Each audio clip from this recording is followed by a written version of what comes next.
everyone. Welcome to Friday Night Ops, episode 65. I am Margaret Luperza-Crone, your host for the evening, and with me is... I'm Tony Raider X Jones, your Community Relations Manager. Yes, and we are here to bring you another awesome Friday Night Ops where you guys get to hang out with the community and do awesome things. On today's docket, we have news, announcements, and what's new with your awesome community manager, this guy. And then we also have a discussion panel that's going to go over April Balance and the Harasser, and that's going to be with Rack, Wycliffe Slim, and Bush Doctor, your fellow community members. And then we also have an event spotlight that is going to be the Inter-Outfit Ops, and that's going to be with Azure Twilight, Ghosts of the Revolution, No Nonsense Gamers, Nightmare Battalion, and the Vindicators. It's going to be fantastic, and that's going to be held on the Matherson server, and it should be in our title if you're watching this live. If you're not watching this live, you should be twitch.tv/planetside2 every Friday from 5 to 7 p.m. PDT. And let's go on to our first topic here. Oh, I also forgot one more thing. We're also going to be doing the PS2 Olympics as per normal, but that will be right after the news and announcements. Sweet. So let's do the news and announcements. What's been happening, Tony? What's going on in PlanetSide 2 this week? As always, it's been an exciting week. Our update happened this week. 64-bit client did not maybe go as well as we'd liked it to have, so we've kind of pulled that back. We know a lot of you were having a good time with it. It really improved your experience and your performance. Quite a few people were still having some issues, so we're going to take that back to the shed and work on it a little bit more. So yes, hope to have that back really, that was the really first soon. comment whenever I posted the Friday Night Ops show notes. Yes. Someone was like, what's going on with this? But someone that's lovely enough to responded to them, and I didn't even have to. Oh, see, there you go. Yeah. So, yeah, we hope to have that back soon. We also added a nice little balance patch on the PTS. So if you guys don't play on the test server, and you do go to Reddit or you do go to the forums, we have threads up asking why. You know, we're not judging. You know, I'm just curious. You know, if you don't play on test, why? Do you not have space in your hard drive? Do you just not like it? Do you think we treat you like QA people? Because you're not. You know, we like your feedback. Yeah, and it's a great place for you to check out all the new content before it even goes live. So all those balance issues that you're always saying, like, hey, I wish this weapon didn't do this, or I wish it did that, that was actually your great opportunity to let the designers know what you wanted to do before it went live. So definitely check those out, and also lots of sneak peeks.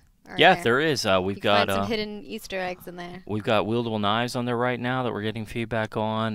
We've got a ton of new weapons changes, which is that what you guys are going to talk about later today?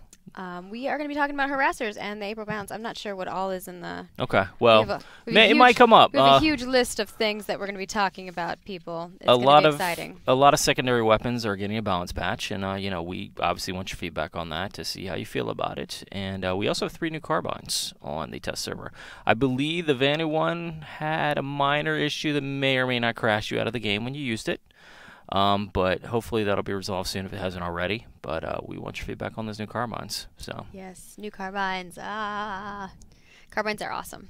They are. And you can use them on a lot of characters. Well, classes, I should say. For those final big thing. Yes, for those of you, if you are here from Briggs, we are very, very, very, we heart you, but we know you're feeling this right now. Very sorry. Your issue should be resolved very soon. We are going to run a double XP today to kind of make up for the fact that you weren't getting progression. So hopefully that we'll put out a big announcement when that's going. You know, it's supposed to be very, very soon. The issue you were having, they are supposed to have resolved very quickly. So yeah, and so that's it, right? That's all the news you got. That's it. Also next week, look for us to talk about PAX East. Couple things going on there. If you guys are in the area, you should go to the show. I'm going to be there. She's going to be there. Come say hi to me. We're going to be hanging out primarily at the Twitch booth.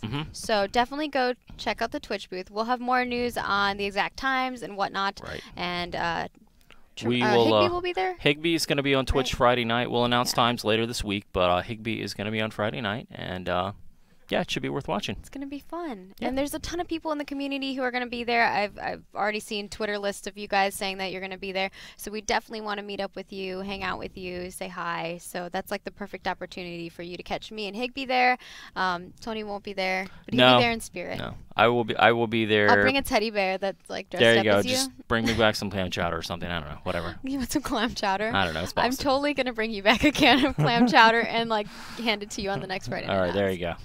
Yeah, so if that didn't give you a hint, next Friday we're probably not going to have a Friday Night Ops. Yes. Yeah. So just an FYI. And let us move on to the next topic before we let Tony head back to work. We are going to be doing the PlanetSide 2 Olympics! Yay! This is where Gordon, our lovely BI guy, comes up with these ridiculous stats. And if you guys have any recommendations, tweet at us at hashtag PS2FNO. You can even tweet at me or Tony and let us know if there's some silly stat that you'd like to know about, and he'll send it my way. Also, you can leave it in a thread. Every week I make a new thread for all of the Friday Night Ops. Be sure to list any ideas that you have for some silly stats, and we'll look them up. So let's read these off. I'll let you read the first two. So go ahead. The first one is the most unique players transported in one galaxy by HK Shadow, or the Vanity Sovereignty on Conry, 51. I cannot imagine how stinky that galaxy must have been by the time that it was actually destroyed. Because that is a lot of people to have in and out of a transport. I always feel like it's like not, that doesn't seem like as much to me. Yeah. Just because there's so many people in the world. But I guess that's just one galaxy. That's also unique. That's unique. That's so true. there could have actually been more than I just need to hose that thing out. He must have just been sitting there dropping people for That's days. entirely possible. Yeah. What's our next one? The next one is the most extreme menace kills for Orion 113. This is the guy you need to run away from. Seriously, TR Woodman, this man is maybe a little unstable. 305. 305 menace kills. That is extreme a murder. That's a murder kills. spree right there. Yes. So good job representing Woodman, TR. And for the final, we have the most flashes killed by a Liberator gun, and that is 66 by El Polenta, who's NC on the series. He might have a problem with flashes. That may be actual some kind of psychological issue right there. I mean, if you're targeting flash, you really hate them that much, it's okay, but that just seems like an extreme amount of anger. So I think if we don't already have one, we need an achievement for like Flash Hunter. Okay, I'm down with that. Yes, and then the other side is like Flasher. Wow, I see what you did there. I see what you did there. Yeah, if you're okay, all right. You have to, as a Flash, kill Liberators. Fair enough. That's like ridiculous. I don't think I don't think it's gonna happen. But okay, hey, you never know. Tell me if you have ever killed a Liberator with your Flash, because that would be ridiculous. Or if you have video proof, send it my way, because I totally want to play that here. Yes, yeah. we need that. We will put that up. Send it to MajorLeagueGaming.com/submit, and you could be featured in the eSport report every week. Yeah. That's always a good idea.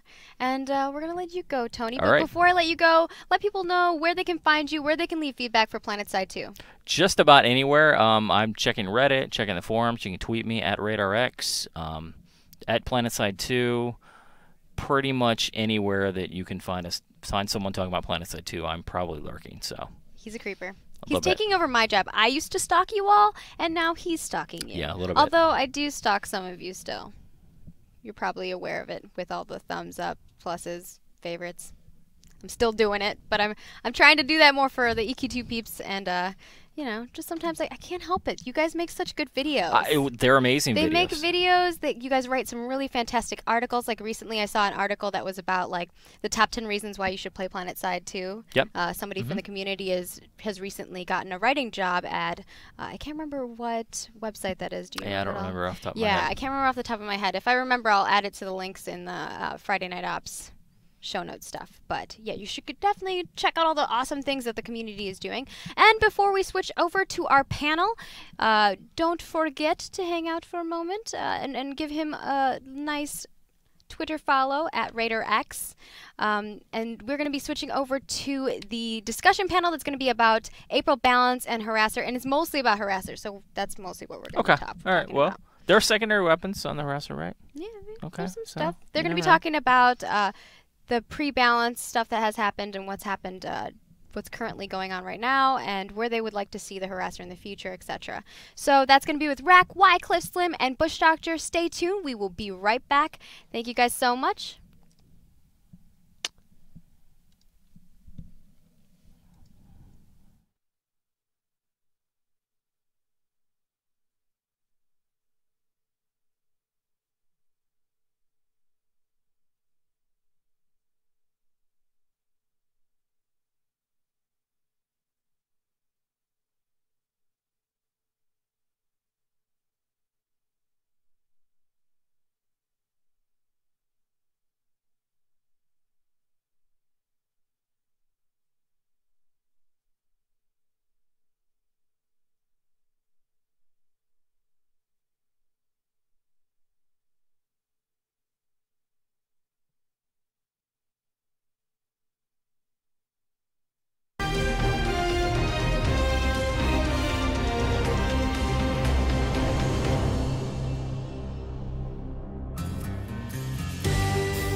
All right, everyone, we are back and we are going to be doing our panel segment. And how this works is various different people from the community submit panels and they talk and they say like, "Hey, I would like to discuss this on Friday Night Ops." And sometimes I'm able to get a developer on and sometimes I'm not. I tried to get Kevmo on for tonight because the topic is about harassers and he is all things vehicles, but unfortunately he wasn't able to make it. So we're going to be discussing these things with a few people from the community. And you may recognize these guys, and if you don't, well, we're gonna let you guys know who they are. So I'm gonna switch over here, and I'll just have each of you guys tell us who you are and what outfit you're with, what you guys do in the community, and what you're most proficient with. Because I think that really is pertinent to the discussion.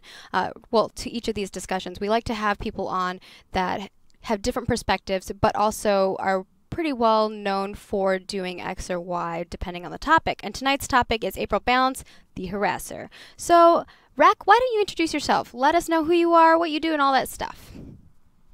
Hey, I'm Rack. I lead JAR on Matherson. I have a YouTube channel where I put a lot of PlanetSide content, and I also stream PlanetSide pretty much every day. And once upon a time, I was proficient at the harasser. Then it disappeared from the game or something.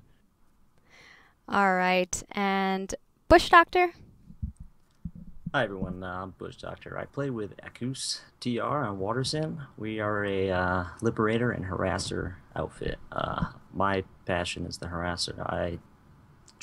I'm mainly a driver, but I also got like just over 3,000 kills with the halberd. I make YouTube videos. I like making jumping videos and just throwing the halberd because that's my favorite weapon. All right, and finally, we have Wycliffe Slim. Hey, I'm Wycliffe Slim. I am a leader in the P-Bros outfit on Waterson. I do a lot of Liberator stuff primarily, but when the Harasser came out, I was a big fan of that. I was the main driver for our outfit, and then can't say that I do that quite as much anymore. And I just put all of their social links in chat. I know it's a little hard to read, but you guys you'll figure it out. I have faith in you. I have faith in all of you that you can read.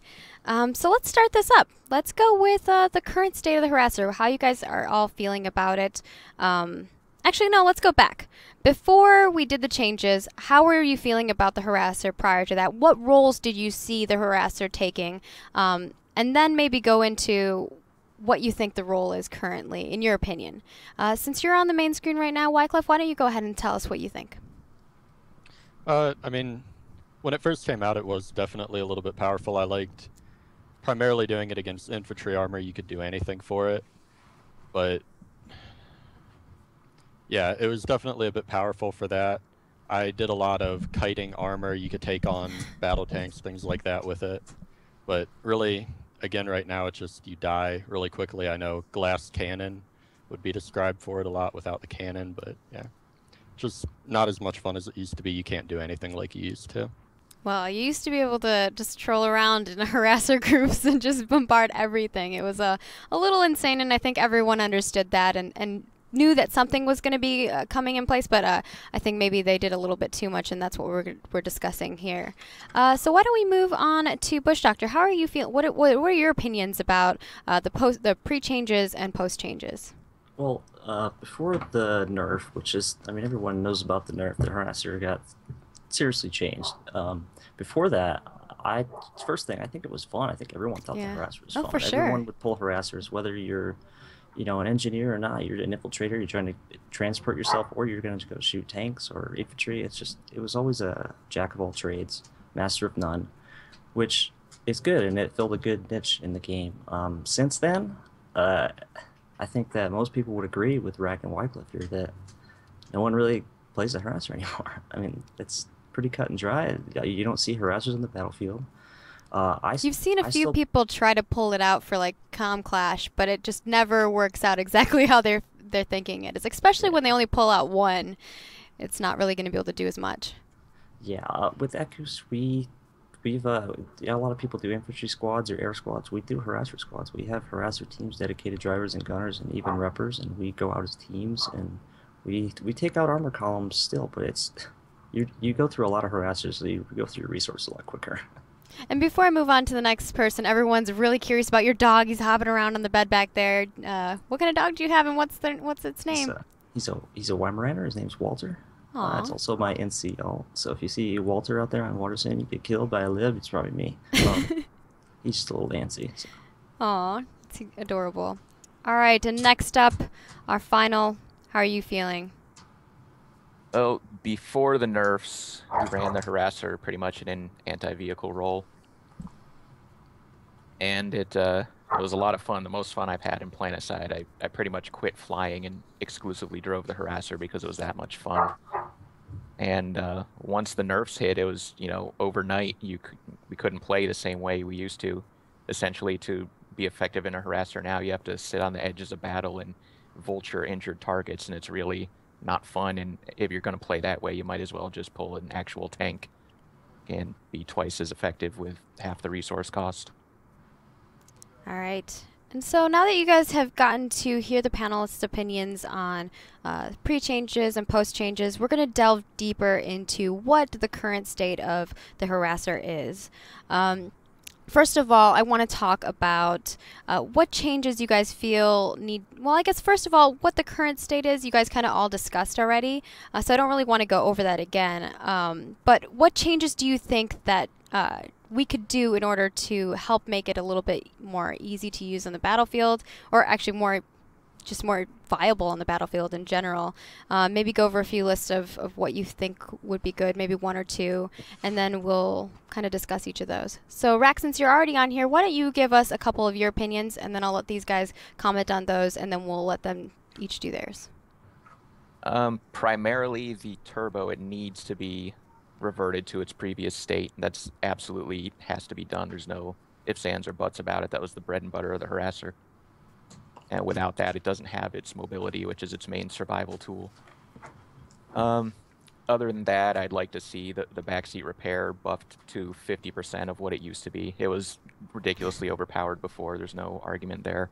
But you need to have the teamwork rewarded. You're pulling 3 people off the battlefield. That third person needs to have some negligible effect.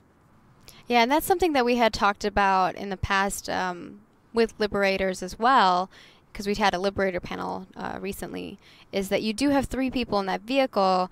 That's much more of a risk with 3 versus, like, let's say if you're using an ESF, whereas, you have a Flash versus a Harasser. Flashes are pretty squishy on their own as well. So I think that maybe they were trying to bring it down a bit. Obviously not that far, but it's pretty close. It's getting there. So what do you guys feel about Rack's suggestion? Do you guys agree with it? Yeah, I agree. I'm not. I think a lot of people still don't think that the Harasser should get their full turbo back or that much repair back, and I understand because Harasser can be powerful if it's. Number one, if it's got a good driver, that's the first key. But if it's got a good gunner, they're going to hit their targets. You need to be in a defensive position, or you need to be able to end the fight quick with a Harasser. That's how it works. I agree with the repair. I just feel like, especially now with people getting more experience from riding in the third seat, that people are going to want to ride in the Harasser. If you give them a little bit of repair, you'll be able to fill 3 of 3 Harassers. Now, I think that's a kind of a thing that doesn't happen anymore. It's 3 of 3 Harassers. You don't see many. All right. But I agree with Rack. Any other opinions? Yeah, I basically agree with both of them. You've got, especially with the repairing thing right now, when you're on fire, you can hardly out-repair the fire damage. You basically overheat before you get it off of fire.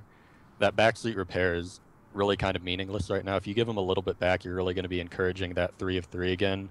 It'll almost be like the whole change with the Liberator tail. You're going to get 3 of 3 in there. You're going to have a lot more fun in it, get a lot of teamwork going on. And overall, I agree with Rack, essentially. You need to give them that maneuverability back. Originally they had a lot of maneuverability and a lot of firepower, and now they don't have the maneuverability or the firepower. They need one of those back, and I think keeping with the Harasser, what you need to give them is that maneuverability back. All right. Wycliffe, why don't you give us your opinion on what you think could be changed? Like I said before, just give 1 or 2 outside of what Rack has already presented. And just so you guys know, if you're in chat and you would like, and you have some opinions on this as well, feel free to toss them in there, or based on something that they're discussing, and I'll try to bring that into the conversation as well, so it's not just like a one-sided thing. I definitely want you guys to be involved in this if you're also a Harasser driver, or if you were pre the changes, and you have some suggestions on what you'd like to see changed. So go ahead, Wycliffe.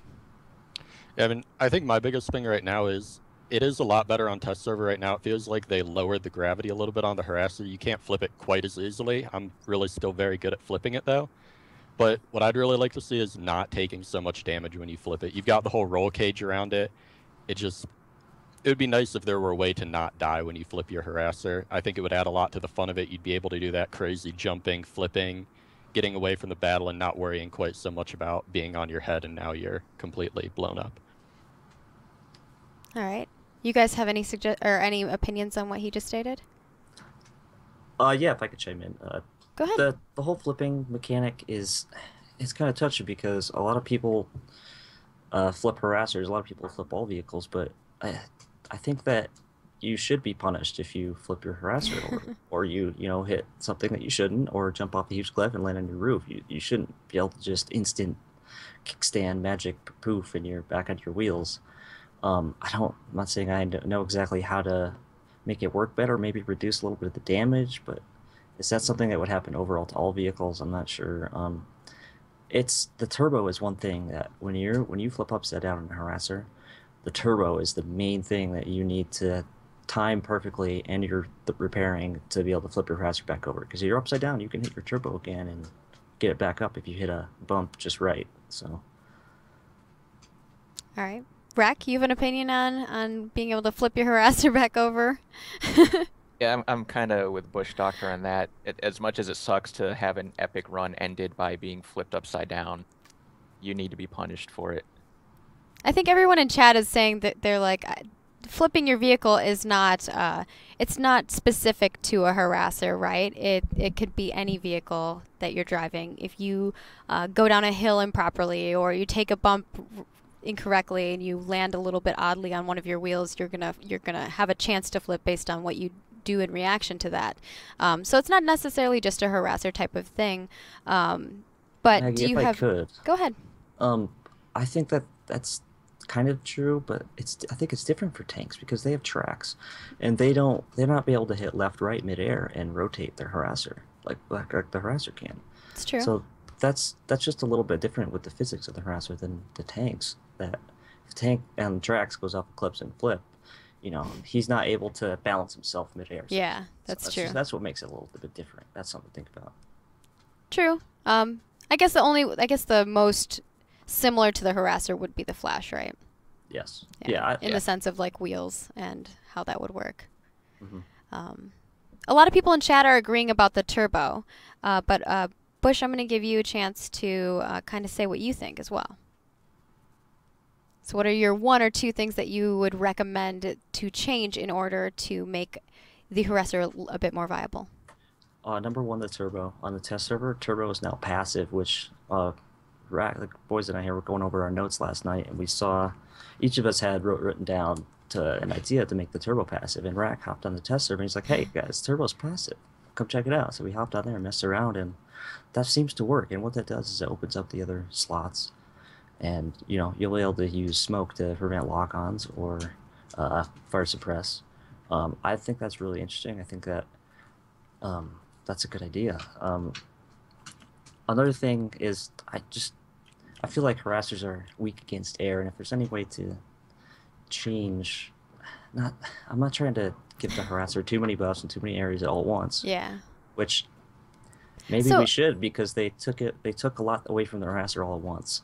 So it does need a lot to get back to even close to where it was. Sorry, go ahead. If you don't mind me building off that idea and kind of moving away from a topic before we go back to one of the topics that you guys had listed, but just in general, what you feel the role of the harasser should be, in your opinion, because I think that's going to be the main thing that differentiates whether it's good anti-air, or it should have really good anti-infantry, or it should have really good anti-vehicular. What is the role? Where should the harasser shine versus where it shouldn't necessarily be the most amazing, but if you are a talented player, you can excel? And I'll let you start with that, Bush Doctor, since you're already on the main screen. I think that, well, the harasser, number one, it has guns on it, so it's not just a transport vehicle. I know a lot of people use that as an argument. You hit Q, and enemy transport vehicle spotted. It's more than a transport vehicle. It transports people, yes, but if it has guns that deal damage to tanks, I think that it should be able to fight tanks, and it does. I think it does it well. They used to do it a lot better, but I feel like against air, the specific weapons do help, but maybe if right now an ESF versus a harasser is a pretty clear fight who's going to be the winner in most cases. I just wish that I'm not sure how I'm going to tie this up, but I think that harassers should not be killed so easily by ESFs. All right. And Rack, what's your opinion? Where do you see the role of the harasser, or where would you like to see the role of the harasser be?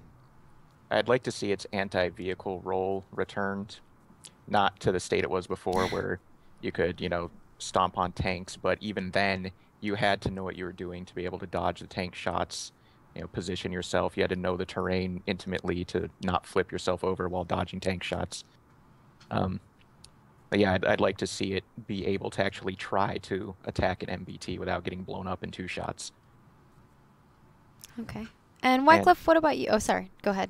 Just want to say, to touch on Bush Doctor's anti-air role, I think its survivability against the air was via turbo, which once that was gone, ESFs had an easy time against harassers. And I think if the turbo gets restored, it won't be such an issue. And if you want to shoot down aircraft, you should pull the Walker. Yeah, survivability against air, that's a good point. It's not necessarily like you pull a harasser to go shoot air. If you do that, you pull a certain gun. But survivability for even an anti-infantry gun, if that's what you have, right. The turbo does help a lot.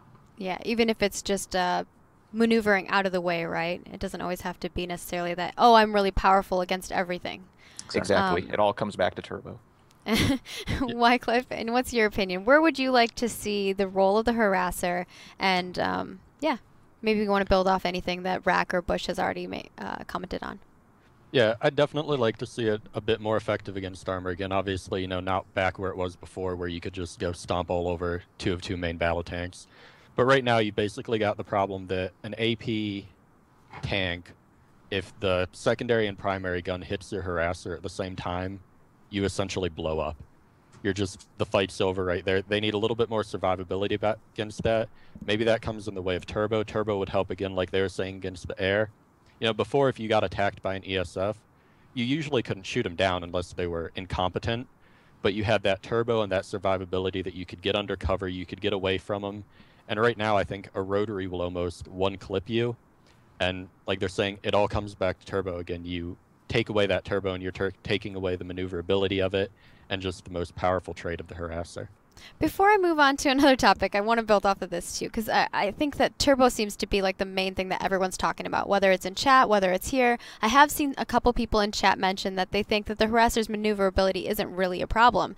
And obviously you guys are stating that it is to some extent. What do you think specifically the turbo is going to help with, and how do you think that it can be implemented in order to make it not overpowered, but also still basically how do you see it balancing out in the playing field? And Wycliffe, why don't you start us off? I mean, I really liked how it was before. I mean, obviously in combination with the power and survivability, it was a bit OP. But right now, you really need that speed to get out of a situation. You don't have the survivability that you used to. And if you can't get out of a situation, you're dead. You're getting hit by lock-ons, dumbfires, even small arms fire. So if you put the turbo back up to where it was or around that area, as long as you're not putting everything else back up there, I think it's going to be relatively balanced. You're going to give the harasser that role of a fast attack vehicle. You get in, you get out. You can't really deal long-term damage, but you're just getting in, heavy burst damage. How long do you foresee it lasting? How much fuel? About maybe not specific numbers, but maybe seconds of how long you think it should last. I got 45 seconds. 45 seconds. That's a long time. No, it should be exactly what it was before. That was fine. It wasn't overpowered. And anyone saying that maneuverability isn't a problem right now didn't use the harasser to its fullest extent before. It was all about the power slides, the rapid direction changes via turbo. like I said, it all comes back to turbo. Yeah, that dodging kind of maneuverability aspect of it. Bush, do you have anything to add on to that before we move on to the next topic? Yeah, really, I don't necessarily think that maybe it needs to be moved up back all the way to where it was, but an increase, and give us an increase and put it on test and see how it feels, see what it looks like, and move from there. I'd like to test things out. Obviously, I'd love to just go in there and tweak all the settings myself and do anything I want, but I can't do that, so I have to wait for you guys. But I would love to see just a little bit more turbo. I'm not asking for much, I don't think. All right. So some people are saying that it would be neat to see 2 weapons implemented on the Harasser. I saw a couple of people mention that in chat, and also people mentioning the rumble seat and possibly utilizing the rumble seat in a different way, whether that's, it's still open where you can take that damage, but maybe you get to use some kind of like really cool weapon that's on there that you're like holding on to, kind of like an engineer turret or something of that sort. What do you guys think about that kind of stuff? Like out of the box kind of differentiation. Also, some people were maybe asking for some more armor that I noticed in chat. Obviously, I can't see all of your guys' messages, but I do want to just put those out there because those were some suggestions that people in the chat were mentioning. I think that they should, personally, I think they should add onto the back seat the third seat gunner will operate it. It's a piece of delivery. You drop off tank mines. It shoots tank mines in a area. It lobs them, so you can set them near tanks. No, yeah, some people are saying a cool mortar weapon. Other people are saying, maybe not 2 guns. I kind of like it having 1 gun.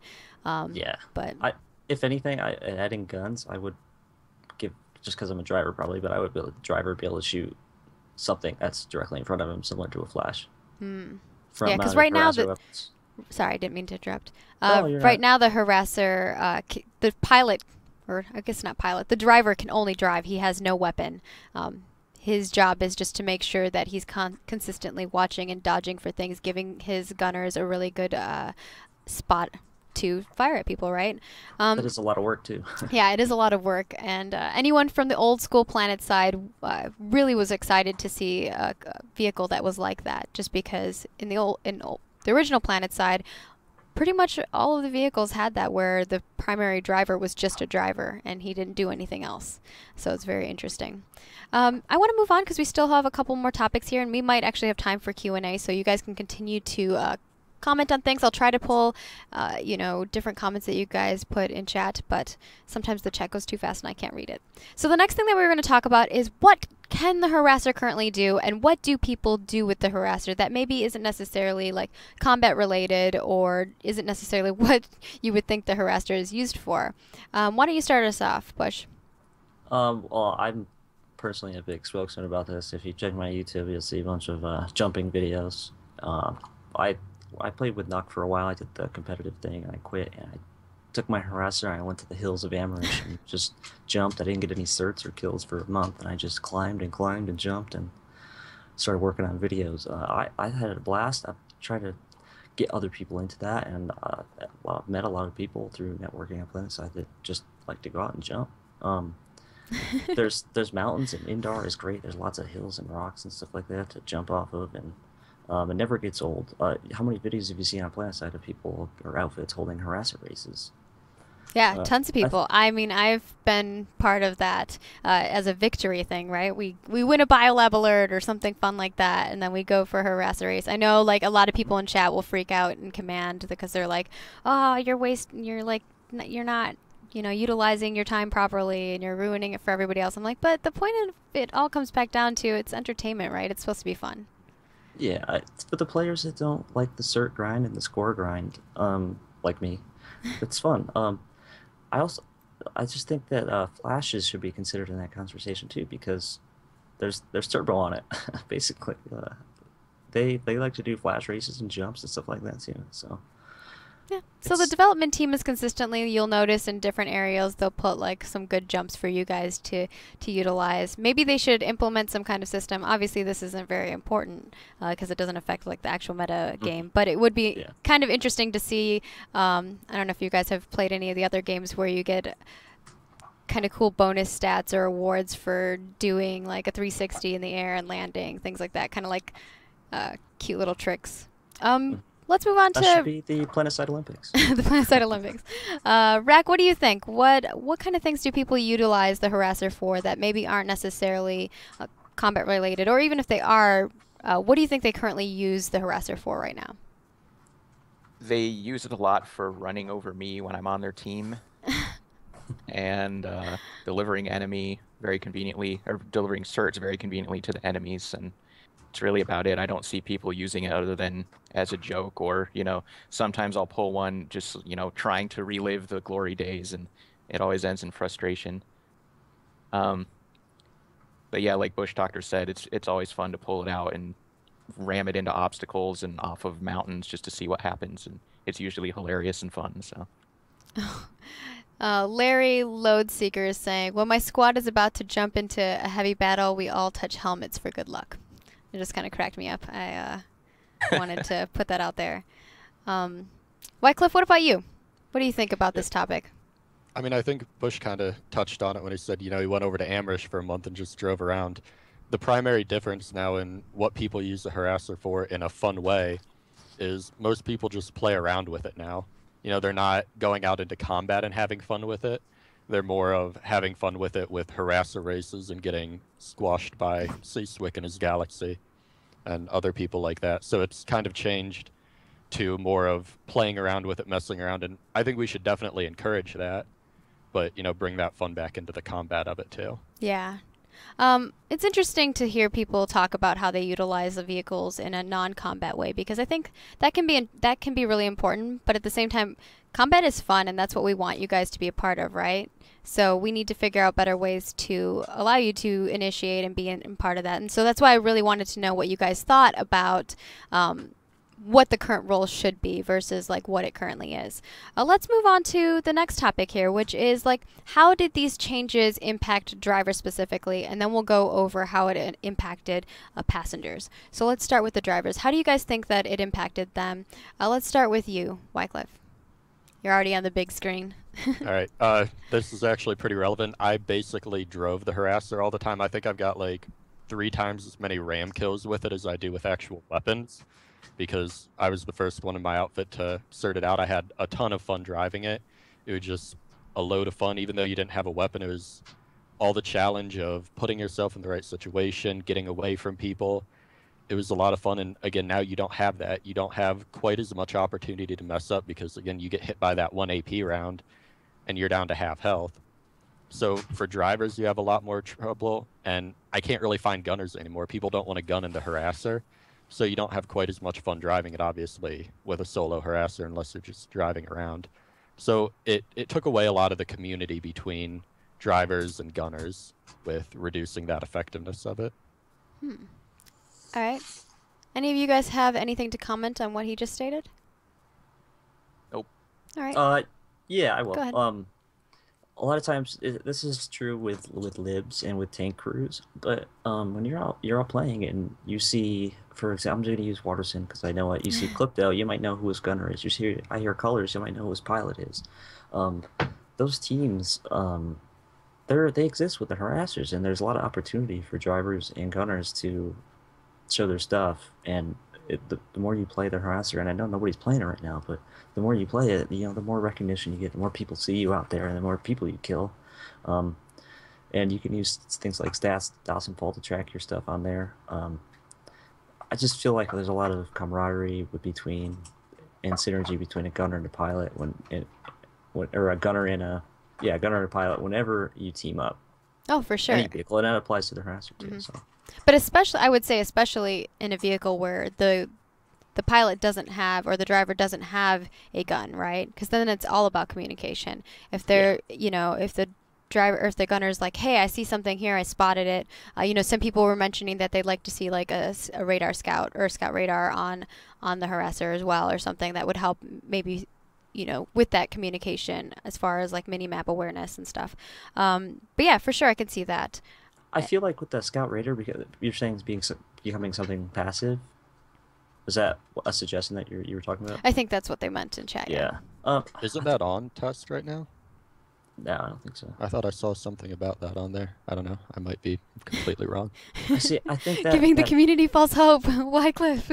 that Not bad. gets into a gray area where you're giving the driver or gunner too much information, and that at some point they need to figure some things out for themselves. Like, if there's a tank coming up behind you, uh, if you need radar to let you know to look behind you every once in a while, then maybe you need to move along. Just think about that stuff. There's a fine line between spoon feeding and letting people figure it out, whether it's their friends teaching them or asking questions. All right. And why don't you go ahead and tell me what you think about the driver and how the changes impacted them? Hey, does anybody want to gun a harasser? Crickets. It's just tough finding people to play with. Honestly, I'm lucky to have before the nerf hooked up with a bunch of people in game that like the harasser, so we still do it even though it's almost at a disadvantage. But for everyone else out there, I imagine if you're a harasser driver, you've probably hung your harasser wheel up on the wall and you don't really do it anymore. I got rack out in a harasser about a month ago, and no offense, right? I mean, you're a little rusty, and I've done that with a couple people. Oh, snap! He's calling you out, Rack. Same with Sergeant Julio also plays on Rec server. I'm in contact with him, and he comes and plays with us every once in a while. He came out and he was flipping everywhere, and he's like, man, I can't drive this thing anymore. So I think with drivers, it just it ties in with what we've been saying the whole time, which is people aren't using the vehicle, so All right. there's not many drivers. And Rack? Despite being rusty, I have more road kills in the harasser than Bush Doctor or anyone else in the world, I think, right now. He's like, I just got to Close to swing my 3,000. EP For around now a little to bit. But yeah, I mean, all I did was drive the harasser, and as a driver, I had my guild or my outfit, and they were all about gunning the harasser. I have Raced, who is primarily my gunner and one of the best halberd gunners in the world, and I'm kind of going to the next topic about how it affected the passengers, but he pretty much quit the game after that, and it's hard to get him to log on sometimes. Well, let's transition to passengers because that's going to be the next topic anyway. So go ahead and talk about that. How you think the changes affected passengers? I mean, obviously we've talked about that quite a bit already, but we can go into more depth. Given the example of Race, he doesn't want to log in anymore because the fun in the game for him was gunning the harasser. And talking about Sergeant Julio, he had his crew, and we had the best fun I've ever had in the game was the harasser fights where we'd be in a huge battle and we'd see this other harasser with the Luma fiber, and we knew that Sergeant Julio were going to go have a fight, and we'd be chasing each other through the canyons of Indar, epic Western movie style, power sliding over stuff, jumping off of cliffs, and it'd be back and forth. We'd be on fire. He'd set us on fire. We'd repair it out, and we'd never know who was going to win. And that kind of thing doesn't happen so much in any other vehicle in the game. Yeah, it's kind of a really cool teeter-totter in that sense. So what about you guys? What do you guys think about the passengers and how the changes have affected them? Anyone else want to comment on that? Yeah, I'll chime in. I basically agree with Rack, the same type of thing. A lot of people, I know a couple people that, again, don't really play anymore. Primarily they did harasser gunning, and when that all went by the wayside, they hardly log in anymore. You can't get them on there. They just don't have as much fun in it, and I have the same thing as Rack. I basically fly Liberators. That's the main thing that I like to do. And when the harasser came out, I wasn't in the air very often. I had so much fun in that, and it's probably still some of the most epic moments you've ever had in the game. Like you said, running through there, you're on fire, you're not on fire, other guys on fire, they break away, they're not on fire, and you have just epic long fights through the canyons, mountains, everywhere. And you don't get that anymore, and the people that really thrived on that, again, mainly the gunners and the pilots, just they don't really play anymore, and you have a little bit of breakdown of that community in the game. Yeah. You guys are making me feel like I'm at a funeral, and you're like talking about all these great memories. Imagine how we felt. Oh, for sure. I'm one of the people that felt that way, right? I Rack, have was it your videos called R.I.P. Harasser? Yeah, very fun. I have done quite my fair share of harasser running around. I think I've done some public ones with Future Crew as well. We just like sit there and our driver would just honk his horn the whole time, and we'd all just be killing everything. It was fun. So what about you, Wycliffe? Do you have anything to add? I mean, sorry, if you're Bush. talking to Bush, then Sorry. I think mostly we covered it. But third seat repairs, they don't get as much out of sitting in the back seat because they know they're gonna die quicker. But here's the thing now is. But that's always been kind of the situation, right? The back seat has always been a little bit dangerous unless you're, even if you're a max, it was. Honestly, I think most harasser crews and that have dedicated gunners that have experience playing together, they don't really lose a lot of people in the back seat. I know one really good driver, Mr. Archangel. He used to be the ODAN. Oh, I know Archangel. Circuit. Yeah, I know him. He's got more hours in the harasser than anybody, and he's just incredible. He's a really nice, cool guy too. Yeah, I'll like follow him around, man. He's incredible. And if I'm mentioning him, I gotta mention his gunner Taconator, who just hit 100. Congrats. Oh, congratulations! People are getting experience now in the back seat. So that helps. That's for passengers. People want to maybe ride in the harasser now. If we buff the harasser, then people definitely want to be riding in the back seat. What I saw a lot of, I don't mean to interrupt, but I mean, I guess I do mean to interrupt. But what I saw a lot of times with people is that they would put an engineer right, and they would just keep switching back and forth from the main gun to the back seat. So what did you guys run in the back? NGs. Just NGs primarily? Yeah. NG. Just Yeah. pizza if you have a dropping, max, pizza delivery.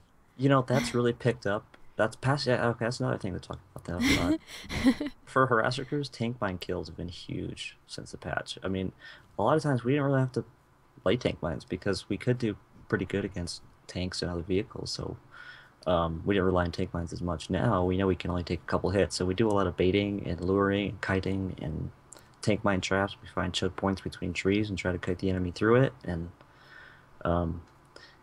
you see one of Wycliffe's videos I just watched last night. He's in a harasser. He's driving back and forth down this road, and there's lightning chasing him back and forth. He hopped in his third seat, a lot of tank mine out, pulled ahead, and tried to kite him away, and finally ended up killing him. But you got to send that to the Major League Gaming thing. See if they take that as their skill shot for the week for PlanetSide 2. It's a pretty old one. It was pre-nerf. Gotcha. I was soloing a proton. There wasn't much I could do to a lightning. Oh goodness. But go ahead, Bush. No, I think that's about it. Just passengers are getting more kills with tank mines now, and they're we had to get a lot smarter about it.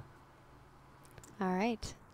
Well, I think we made it perfectly in time, and just enough time for you guys to talk about yourselves, let people know where they can find you, because all of you do a lot of great things in the community, whether that's YouTube, Twitch, hanging out on Twitter with the community and helping it grow that way, or even with your outfits. If you want to plug your outfits while you're at it, feel free to. So, Bush Doctor, why don't you go ahead and do that? All right, thanks. Ekus is my outfit. We're known as the Light Cavalry. We've been doing a lot of libs lately, and but we're gonna probably start up harasser ops depending on how much more interest we get. But usually you can find us grouping up near home, which is what we call Crossroads Watchtower. We just do a ton of harassing. We work on group stuff, and we have a lot of good pilots and gunners. If you ever want to come play with us, just get a hold of one of us, and we'll pull you a harasser. And all you need is a halberd to shoot. I make YouTube videos. I'm on Twitter a little bit. Mostly, I like watching videos and sharing videos and liking other people's videos. So and there's so many. There's millions. Yeah. You guys are amazing, all of you. The PlanetSide 2 community is probably got to be one of my favorites, just because you guys are consistently always doing things that I never expect. It's awesome. Anything else that you want to plug out there, let people know about? Yes, Ekus is making Battle Rank 100 videos, so if you are hitting 100 and you want some people to film it or do something, you got a crazy idea, let us know. Also, this is one thing, I used to do a lot of halberd harasser tournaments. We meet up and duel with the opposite faction on our server, and if the Harasser's getting patched soon. I'm going to be holding another tournament. So if you're a Halberd Harasser driver, a gunner, and you have a team and you have a gunner that you work with and you want to come out, get a hold of me. We're going to have a tournament. Oh, So dude, if you do that, look forward to that. you should totally let me know. We could dedicate a whole Friday Night Ops to that. That would be awesome. That would be great. I'd love to Yeah. get some observer cam action going on that too. Yeah, get in contact with me. Send me a PM. Let me know all the infos. Actually, Alright, you can just great. even fill out the events form. There's an events form on the Friday Night Ops Yep. section. So just let me know what's up. And that sounds really fantastic. Also, where Alright. can people submit those videos for their Battle Rank 100 videos? Oh no, this is if you're about to hit battle rank 100, get a hold of us and we'll help you okay. execute your crazy idea. Fantastic. Nice. Um, I love that. That's yeah. cool. Also, my buddy Yost wants a shout out. Hey Yost. All right, Wycliffe, what about you? Who are you? What do you do? Where can people find you? What awesome things do you have planned for the community? Well, I am a member of PBRO on Waterson. I do a lot of stuff on YouTube, mainly with the Liberator. I occasionally pretend like I'm competent in an ESF and put up a video about that. But I do have a Twitter at Wycliffe Slim. I think I've put like 4 things on it. I should probably start updating that more. Yeah, And join the Twitterverse. I will, maybe. I'll give in to peer pressure. And I occasionally stream. I've been trying to do it a little bit more often. But yeah, if you ever want to fly on Waterson, give me a shout out there. Our outfit's always looking for new members, and we'll pull you vehicles, do whatever you want, get you into the game, and have some fun. All right. And if people are hopping in the game, what's the best way to contact your outfit specifically? Send me a friend request in game or send me a message. Just Alright. Wycliffe Swim. All right. Simple enough. And Rack, what about you? You can find me on Twitter at twitter.com/rackhabit. My YouTube channel is youtube.com/rack. You have a Rack Habit Twitter now? Oh, sorry, Revenger. Yeah. Okay, I thanks was for like, catching that. what's happening here? I forgot. But, if you want to see some good Harasser videos, check out RIP Harasser on my YouTube channel and Harassacre. They're both really great, really fun, and you'll see a lot of roadkills in them. And my Twitch stream is twitch.tv/rackhabit, and I have 10,000 certs saved up, so if you want to mess up my character, I'm going to let my viewers spend them tomorrow, so tune in. And what time would that be? I don't know. Okay, I'm so gonna watch say his Twitter. 5 p.m. Eastern. Do you normally tell people on Twitter that you're going to be streaming? Is that the best way to know? Yeah, and catch my Twitter. It'll pop up and tell you that I'm on. All right. Definitely follow all these guys. They do fantastic things. Thank you guys so much for joining me. I know this is an hour of your time and I know you guys spent a little bit of time discussing and trying to figure out the best topics to discuss on the Harasser. And, you know, hopefully you're going to be seeing a lot of the changes that you've suggested or you hope for in the game. Obviously, it's up to Kevmo and the design team to figure out what they think is the most important to help balance things out. But at least having your guys' opinions is really important. And, you know, everyone else, if you have opinions on the Harasser, continue to put them on the forums because that's the best way. Raider X, who was here earlier, he's your community manager. He's consistently doing daily reports, weekly reports. So everything that you guys talk about is very, very important. I know you may think that it's not because no one's answering you, but he's making reports and sending them to development, which is a lot more important than not a lot more important, but a lot better use of his time at the current moment since he's only one person than sitting there responding to each of you when he can actually be getting stuff done and helping you guys out and making the game a little bit more balanced. So thank you guys so much. We shall return in a moment. We are going to be joining a whole bunch of outfits. I'm going to list them off really quick because it's going to be fantastic. We're going to be hopping in game. I know a few of you guys were wondering, like, what's happening? When are we actually going to see gameplay? This is the time. It's going to be massive. We are going to the Matherson server for an inter-outfit ops. We're going to be joining Azure Twilight, Ghost of the Revolution, No Nonsense Gamers, Nightmare Battalion, and the Vindicators for some Vanu Sovereignty action, and we're going to see how it goes. If you guys are TR or NC, bring it. Bring it. We want to see some fights, and it's going to be insane. We'll see you guys in a moment, and we'll be right back.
right, everyone, I have returned, and this time we are doing our inter-outfit ops. It's going to be fantastic. We are joining a whole bunch of outfits: Azure Twilight, Ghost of the Revolution, No Nonsense Gamers, Nightmare Battalion, and the Vindicators.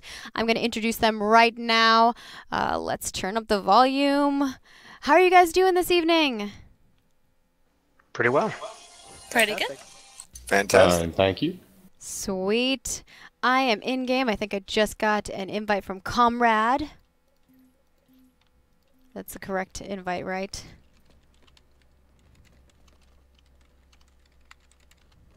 Comrade Virtua? Correct. He, I don't believe, is in here. So wrong person to get an invite from? Yeah. Yes. Negator Aw, would probably man. be the one. All right. I will wait for the right one. See, you guys are trolls. I knew it.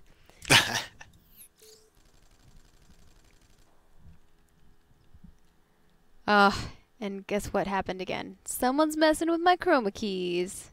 I think people are playing April Fool's jokes on me. So let's fix that up really quick. They just keep chromaing things out, so it makes everything look black. It looks kind of cool. Kind of cool.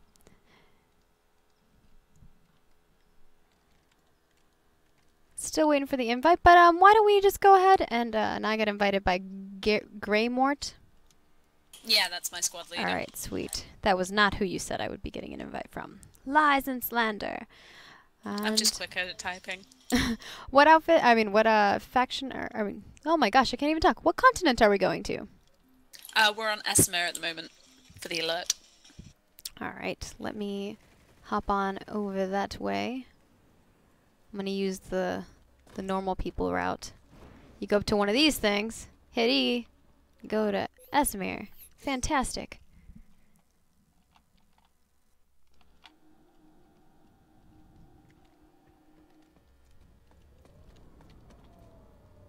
I'm not sure if you're going to get the schizophrenic gameplay we've been getting, but we kind of broke the server earlier.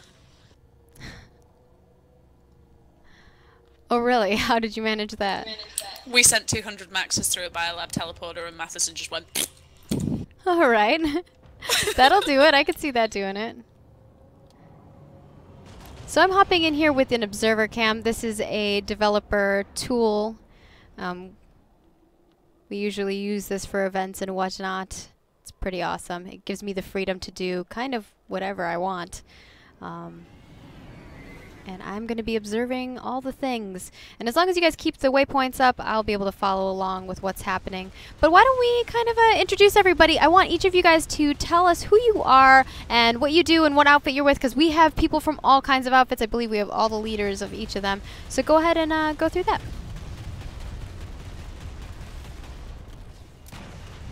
Alright, Dagger Trox with Azure Twilight. I'm the Warlord or Outfit Lead.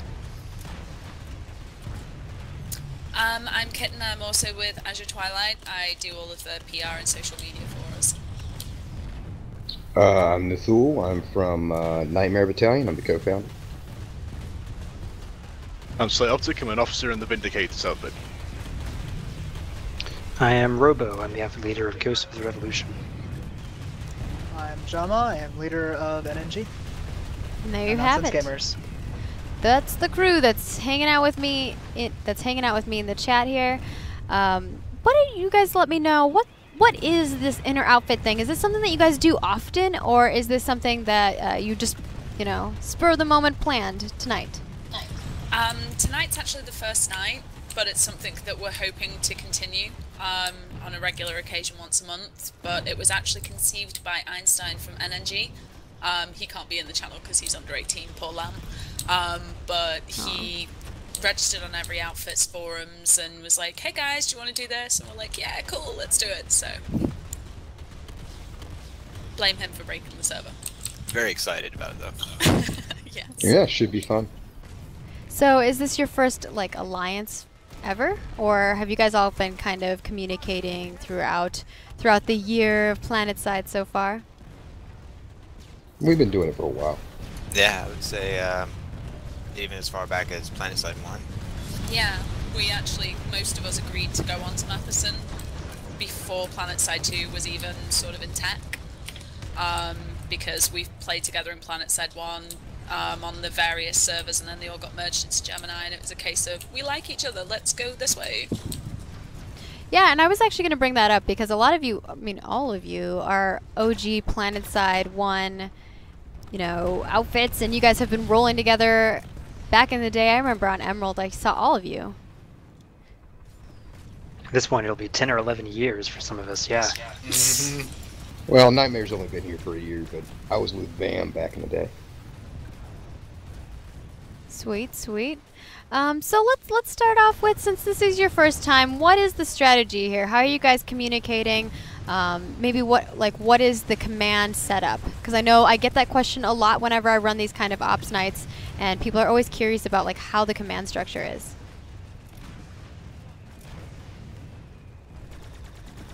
Anybody particularly want to go over that, or? I got it. Alright. So, for this first night, we chose a leader, just high-end leader, just to command everybody. You know, he points, the rest of us punch. And for now, tonight, that's Negator from Vindicators. So he is sitting up in the command channel, and he's got like a big list of all the outfits and what kind of troop strengths we're at, and he's just telling us where to go. And so he'll move us around like pieces on a chessboard. And each outfit commander or each platoon commander is taking orders from him, or at least taking direction from him, and then feeding information back up the chain. Sweet.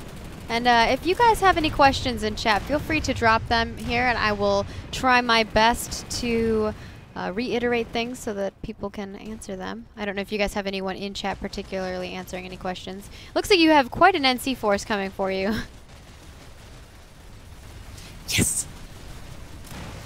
Yeah. We like target-rich environments. One of our guys jumped over to the Devil Dogs TeamSpeak server and told them what was going on tonight, and so some of them may be infiltrating Matheson right now. I have no idea, but it's possible. Yeah, that might be them right there. Yeah, more targets. And those guys are old school PlanetSide 1 guys as well. Yes. Oh yeah. Good group of guys. Just gonna turn my UI on again so you guys can see where these.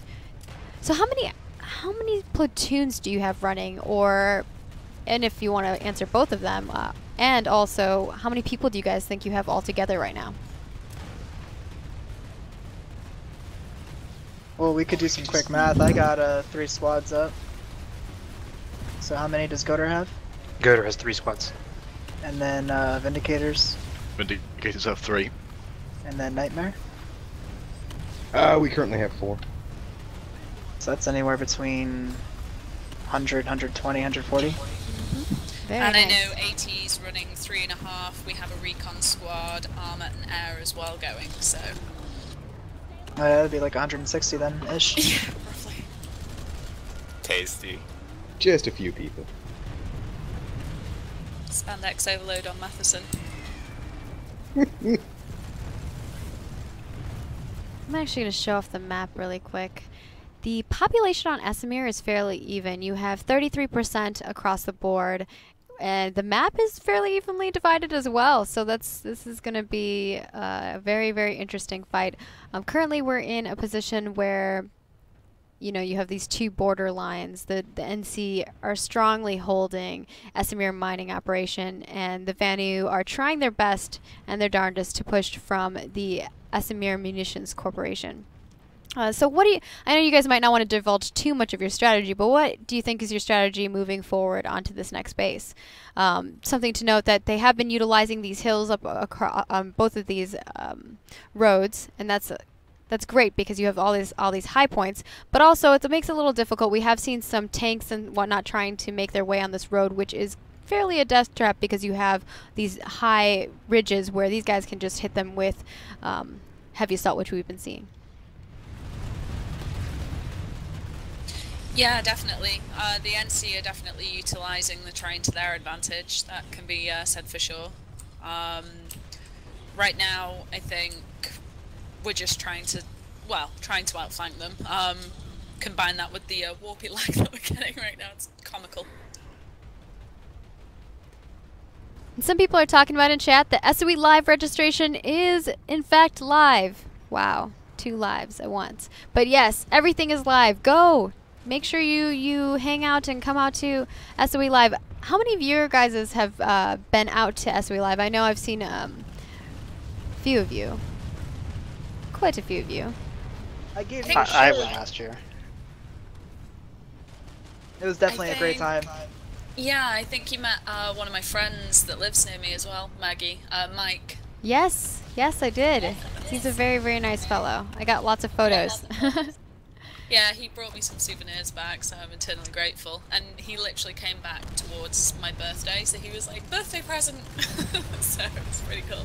See, and the thing is, that had I known, originally I had an outfit planned for tonight, but they kind of ended up bailing on me. So these guys took over. They're like, hey, we're running an event and come hang out. And I was like, yes, oh my god, I'm so in.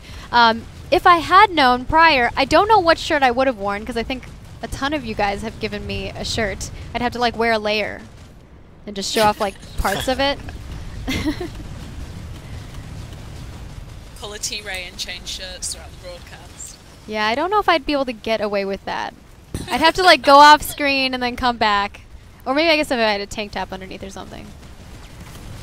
You could just have one shirt and a load of allied like outfit patches all over it. Oh no, I just wear them all at once and then I slowly just take one at a time until I'm wearing just like a PlanetSide shirt underneath or something. That'd be kind of troll. Next time you guys do an event, we'll do that.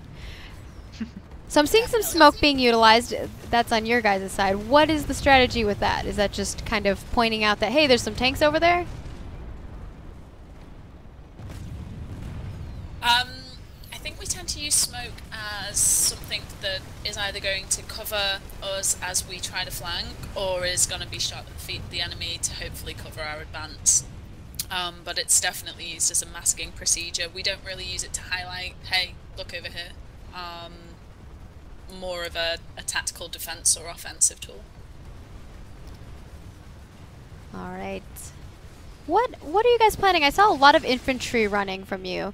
I saw a Sunderer being placed. It was technically over here at one point. And you guys kind of just walked your way over with, I believe, a few heavy assaults and whatnot. Obviously, that's not going to be able to take out this huge armor column. What are you guys going to do coming back into this fight? Are you going to try the same strategy, or are you going to try to swap it up a bit?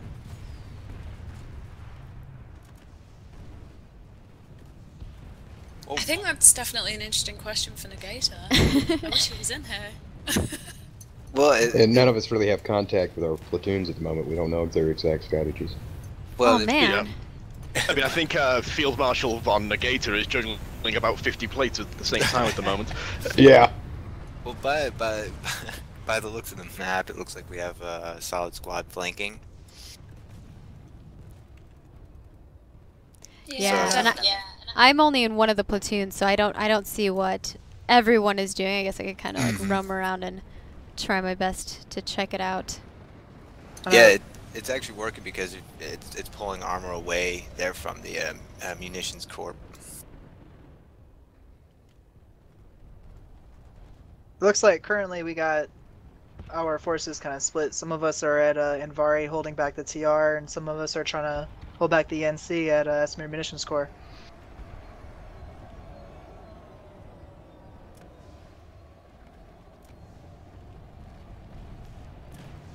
And so, I see some questions in chat. The Vindicators are playing. I believe they are one of the crews that are in here. We have all kinds of people. Yep. We have Azure Twilight, Ghost of the Revolution, No Nonsense Gamers, Nightmare Battalion, and the Vindicators, if you're curious.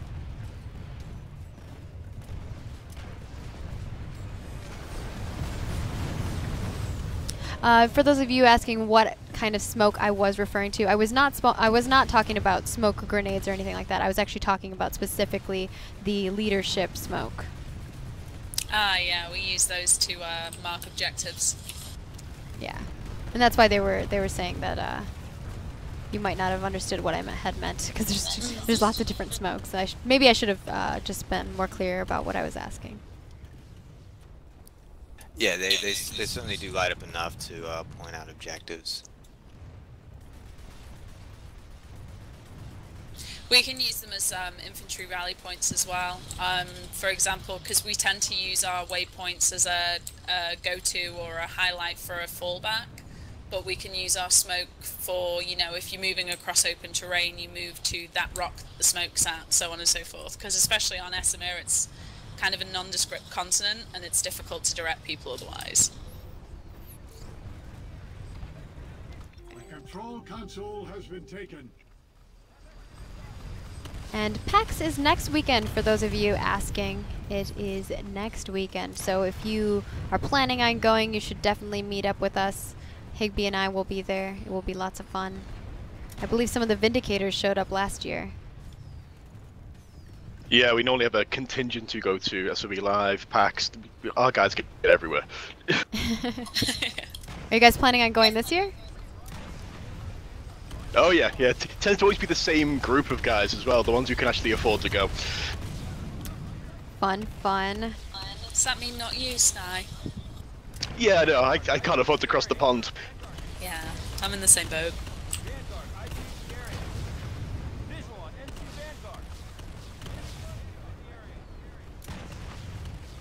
Alright, and we have lots and lots of people utilizing the hills, as we saw previously, just trying to basically defend this base. Yeah, this yeah, the NC are definitely making their presence known. There's about a 50-50 pop actually happening here. Obviously, the Vanu have a little bit more. The NC are building up some armor here. You can't see it, but they are. And these guys are consistently getting pushed back a little bit, but not too far. Obviously, you don't want to be standing out here in the open, so you want to kind of utilize these hills, which they are doing quite well.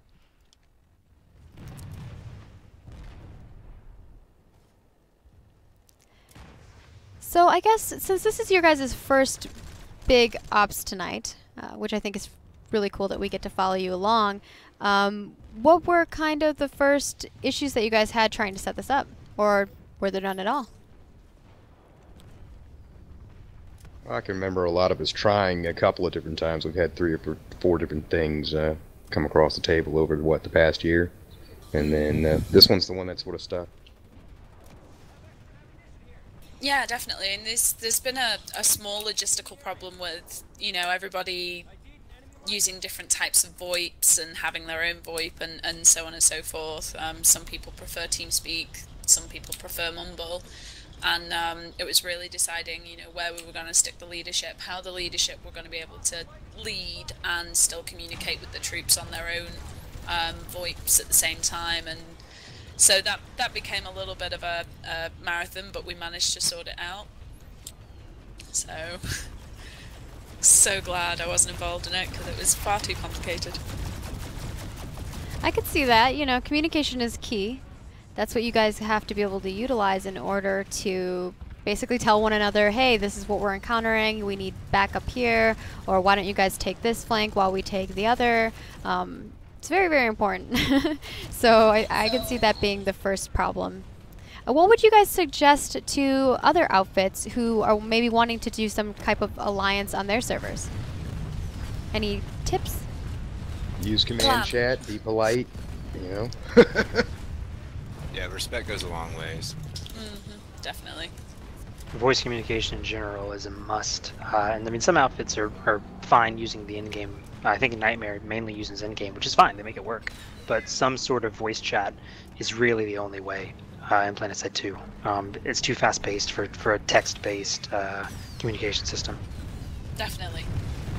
Well, and it's like if you're typing, you're not going to be able to shoot. No. So that's definitely helpful. If you guys have any questions in chat, feel free to ask, and I'll try to grab them for these guys. So someone was asking what server we're on. We are on the Matherson server. It should be in the description. Let me know if that's not happening.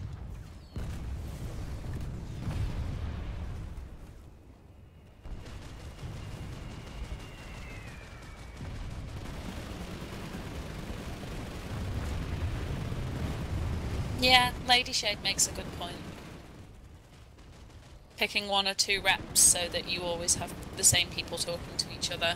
I think that's been a good blessing for us, is that Einstein has been headstrong in doing most of the groundwork, He was the liaison. He, took the time to register on everybody's forums. He made sure that he got his name out there. He made sure that he made contact with the right people. And I think having someone that's able to take the bull by the horns and take charge of the whole thing is definitely key as well, because there is the potential of there being too many cooks.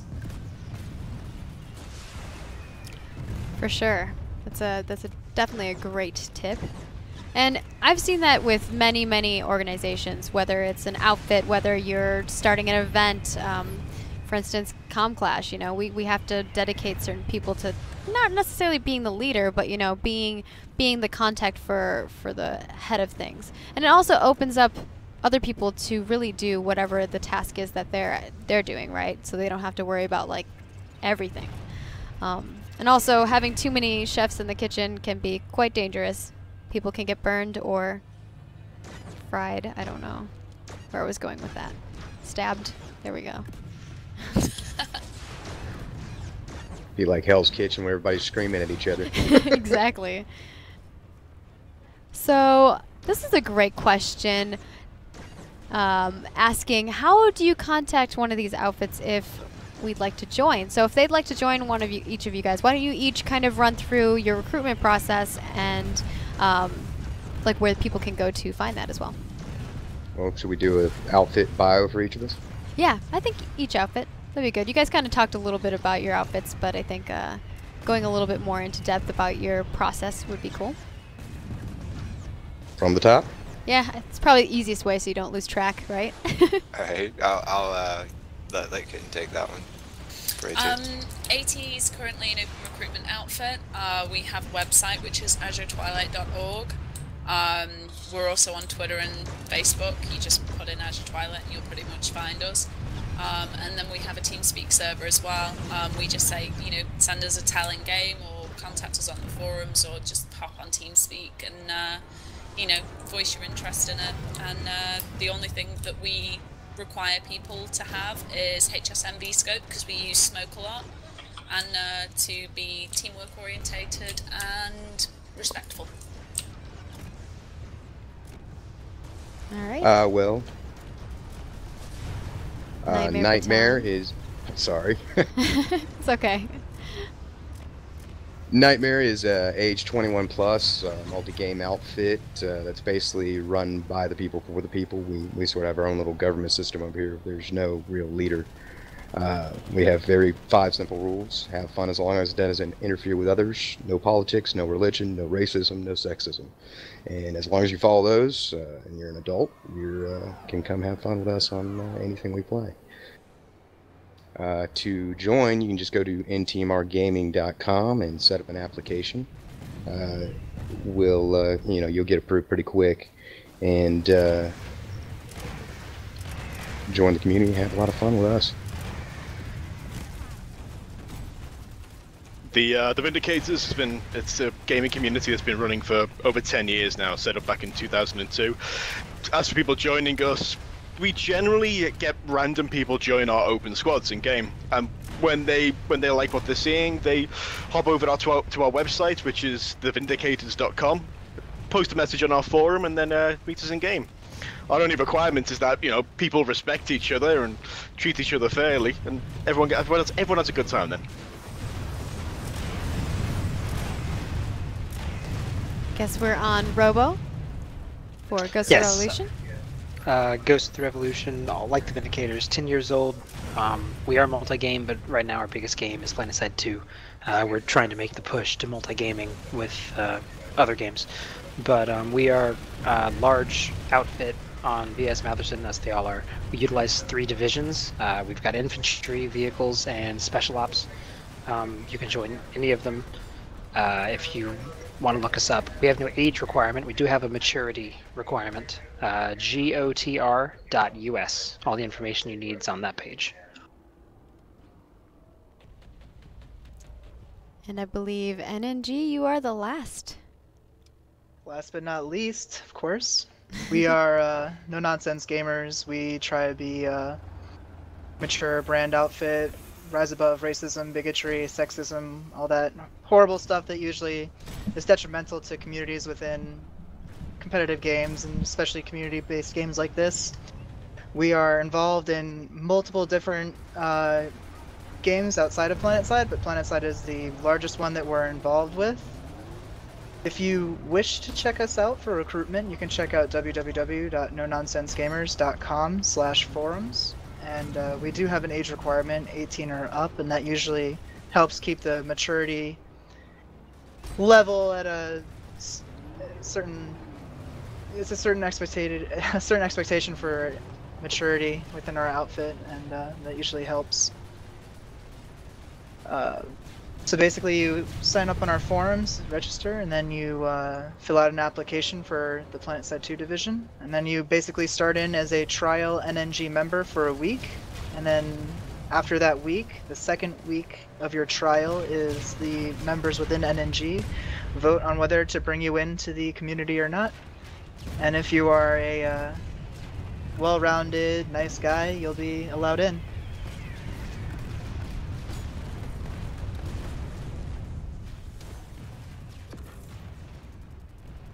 You guys are making some advances here. It's fantastic.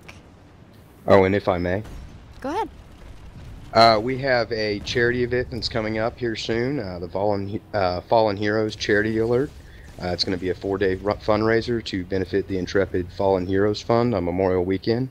It's Friday, May 23rd to the 25th, or 26th, I'm sorry. If you want to come show your support for our heroes overseas, please show up and donate to the charity. And where can they show up exactly? We'll be on PlanetSide hosting several events across the servers. You'll get all the information in the platoons. All right. Where's the best place to get all of that information? On our website. Okay. And excuse the website, it's sort of under construction right now.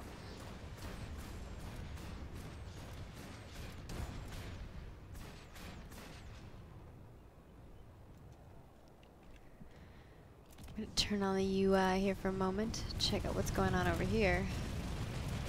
I apologize. Was I muted before? No. Well, I mean, we heard you, what you said about Ghost of the Revolution. Is there something else that you had stated? Oh, I don't know. I was just making sure I wasn't muted for the NNG part. Alright, NNG. Yeah, you were good. We heard you. Okay, thank you. Sorry. I just realized my mic was muted on my headset. I didn't know how long it was for.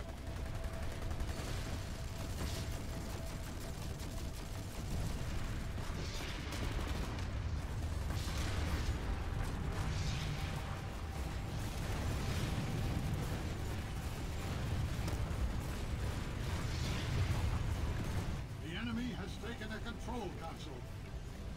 Watching this fight ensue in between all of these rocks and crystals.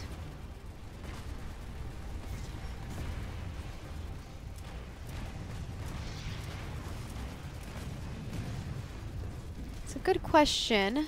I'm curious about, and I like the idea of talking about this, is what kind of training do you guys do? Do you do any training ops? Is there a specific process that people have to go through as they're learning to be within one of your platoons or squads? On the list? Sure.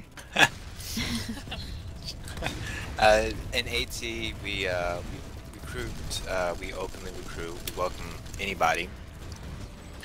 And we have a basic training. We also have ambassadors who help get new members associated to the outfit. And we also have mentors, a mentor program where we, more advanced training. And so, the combination of everything really gets a lot of things up to par. Yeah, we also have a lot of specialist training as well, like our air cav and our armour called the Dragoons is really starting to take off. And on top of that, we've started a rapid response squad called ARC and a recon sniper infiltrator team called RST, and they're all trained by the individual leaders that specialise in those branches. Nightmare being a more casual gaming environment, we have a council and senate, like I mentioned before, a government system. Everybody in that government system has their own projects, and we have a lot of different people who do a lot of different trainings. We actually have a lot of former and active military who train us in close quarters combat, clearing rooms, formations, open field tactics, firing lines, so on and so forth. We have several basic trainings, several different general trainings we do. We do a squad leader, platoon leader program, platoon leader mentorship. We have a program we call the Immortals for our leaders. There's a lot to do, and everybody's welcome to join at any time, and all the training is done a couple of times a week. It's split among 4 specialty squads, which is basically, or 3 really. Alpha Shock Troopers, our frontline division. Bravo is pretty much our relaxation division, where people just go to have fun. Charlie is our mechanized force, and Delta is our Dirty Delta is our special operations commandos. That's mostly filled with former and active military, and they're some nasty fellas, but they have some pretty serious training themselves.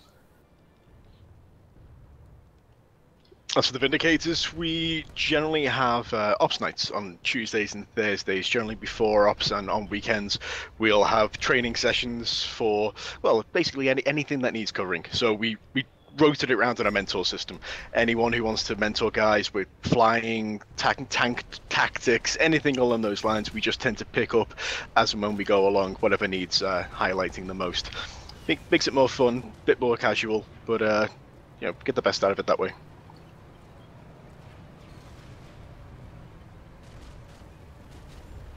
GOTR does training every Wednesday. We have huge op nights most nights of the week, but our biggest one's on Thursday. But we do our training both basic if you're a brand new player. We're really focused on training new players. So low BR just out of the box, we'll teach you how to play, we'll get your keymines set up, we'll get you in a squad or in one of our divisions that you like playing with, whether that's vehicles or infantry, and we'll teach you how to be better at it. Training every Wednesday usually. At least one Wednesday a month we'll do like a really in-depth basic training for new players, and the rest of the Wednesdays are more casual.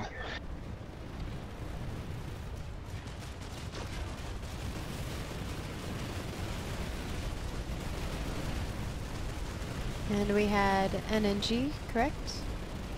That's correct. Once again, last but not least, we have we don't really have an outfit-wide practice or training.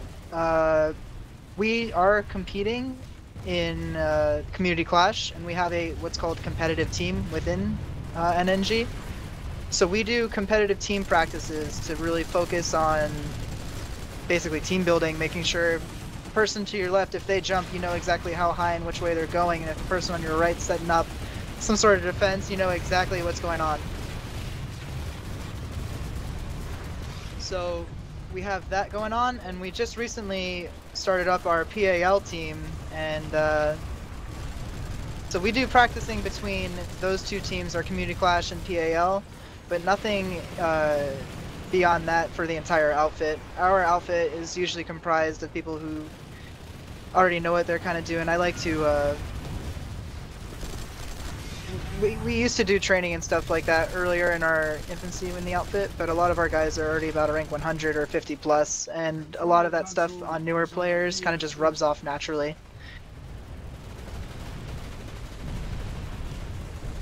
That's about it. It's very, like, while you guys were all talking about your ops or like how you guys do all your training, I watched you bombard and push onto this base.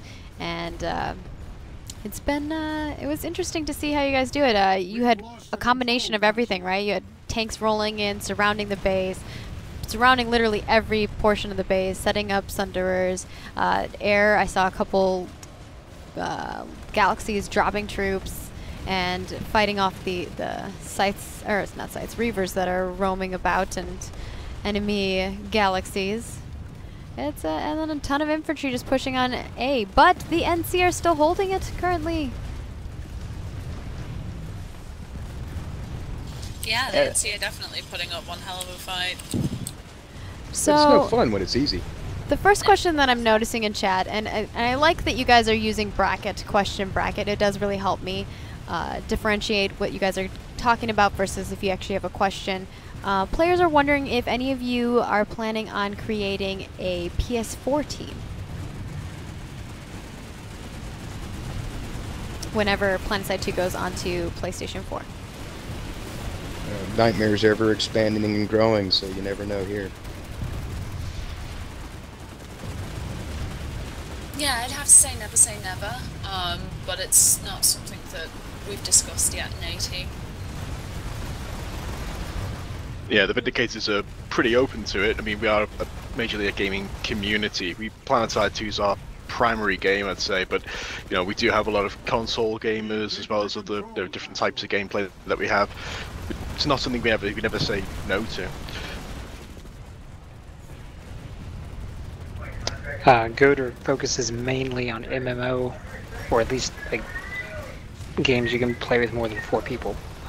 Generally, as far as I know, we're staying on PC. We're not really happy unless we are in a game where we can all play simultaneously together, like PlanetSide 2. The rest of the games aren't really for us. We started in PlanetSide 1, where you could have hundreds of players, and nothing else measures up as far as the PlanetSide franchise and what else we've seen. Hundreds of players or nothing for us.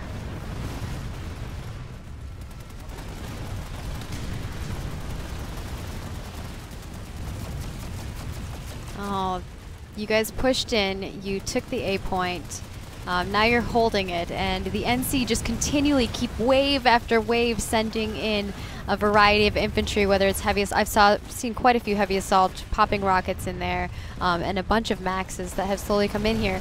Had they instead of done like each of those as a wave and rushed in all together, I think they could have wiped you guys all out, but they've just continually come in here, and you guys have everybody set up on top of these corners, watching these choke points, and right as they come through the door, just getting bombarded. I can't say anything about PS4 release date.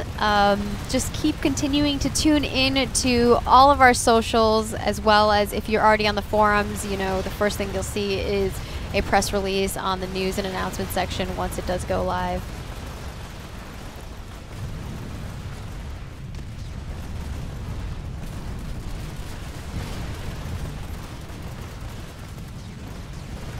Ooh, and NC was able to kind of get in between all of you and wipe a few of you up, but your medics, they're quick, tossing out revive grenades, popping out heals and revives here and there.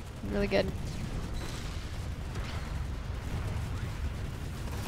Yeah, I definitely think if you're gonna go full-time medic, the grenade bandolier with 4 res grenades is the easiest way to farm certs. Yes, Grenade Bandolier is fantastic. I usually recommend that to people who, especially people who want to be more of like a support medic.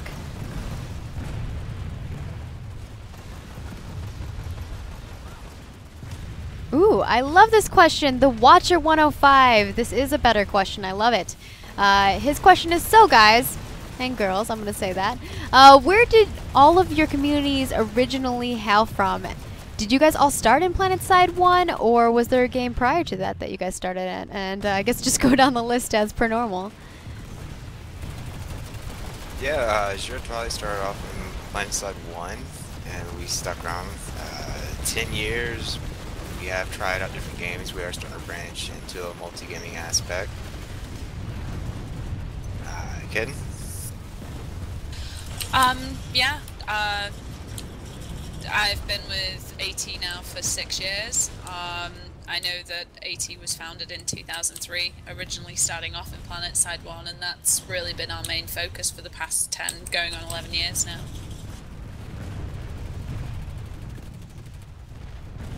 now. Nightmare itself started in PlanetSide 2, but officially, but we were sort of hanging around here and there.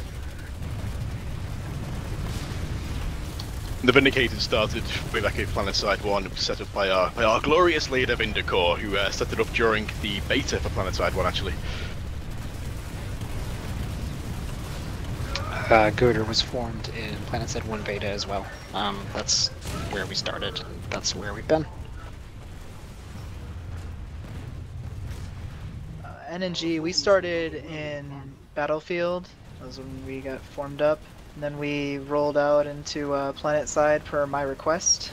I played PlanetSide 1, and I knew that the community that was playing Battlefield at the time would probably fall in love with the game, and we've been growing ever since. And perfect timing, you guys. 4 seconds, 3 seconds, 2 seconds, 1 second, and this base is captured by the Vanu Sovereignty. Wow. I just want to mention, if you guys are watching, and I know it gets chaotic and it's hard to really understand what just happened there, but I'm going to kind of relay what just happened for you.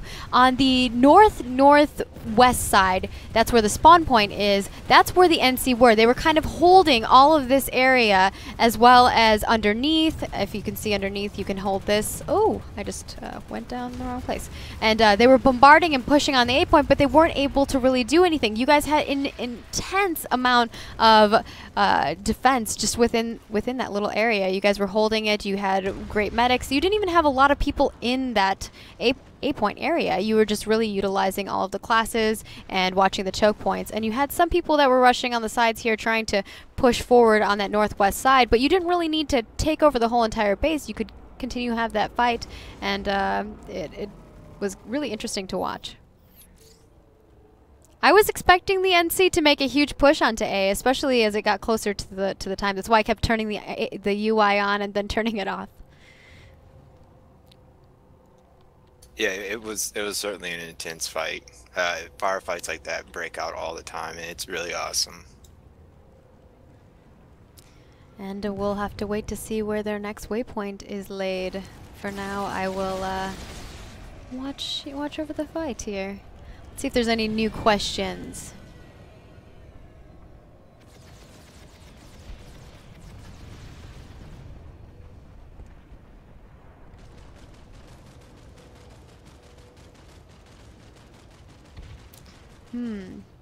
They were wondering if we could get the leaders of the top outfits. You know, how I do Friday Night Ops is people volunteer, and that's the best way. If you have outfits that you would like to recommend, you should tell their outfit leaders to submit to the Friday Night Ops so that I can message them and ask them to join me.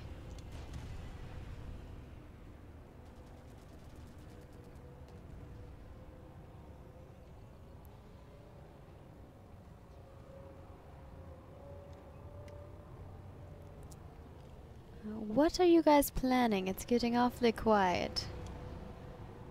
Well, to answer Kid Riot's question, sure, Nightmare's up for anything. What was the question? Community clash. Are we interested? Yeah. You guys all forming some... I know some of you are already in it, but those of you who aren't, are you setting up a division for that? Are you not really interested in it? Antithesis keeps bugging me about this. It's like, is AT gonna do it? Yes, we are interested. I know that Dargo recently changed over to the Warlord because our Warlord Franco had to step down.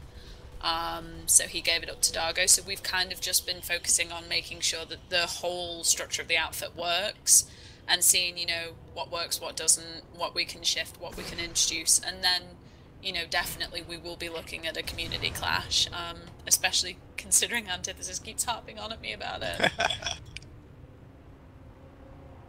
Yeah, it's a lot of, you know, subtle changes, yet still big changes. And so you know, we have a strong team, strong core within AT, and things are really starting to shape up. We have a lot of great guys and women with us.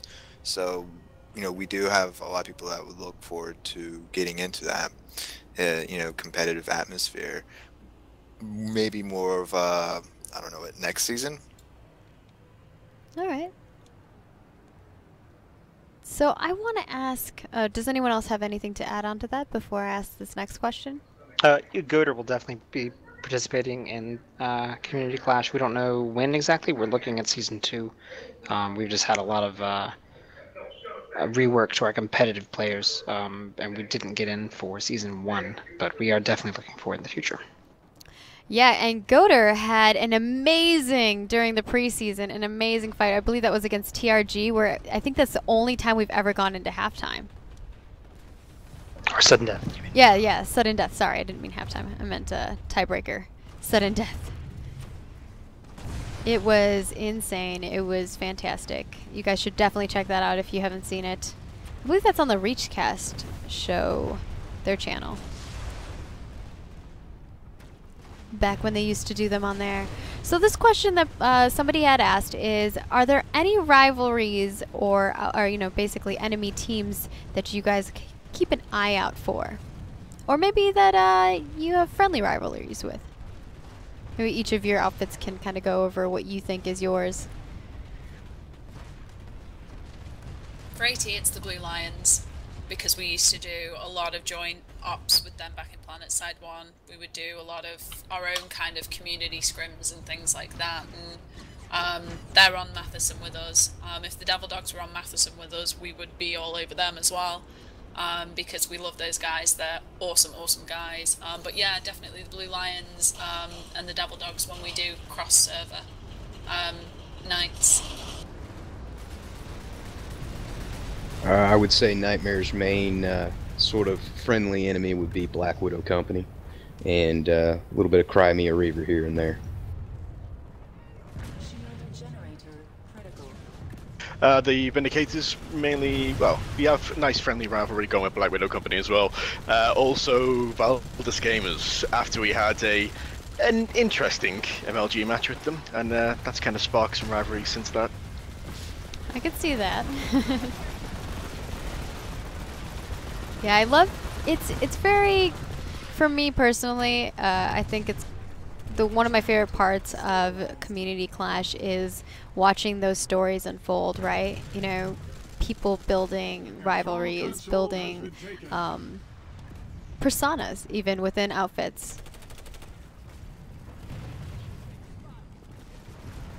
For NNG, I know that we have pretty distinct enemies in the air, and that would be either Notorious or Query most of the time. Those are our air rivals. On the ground, it's usually BWC or Tank for TR and NC there.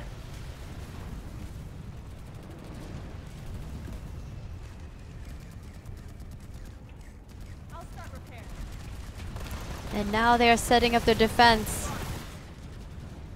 So the basic concept of this base is that you have these two doorways here.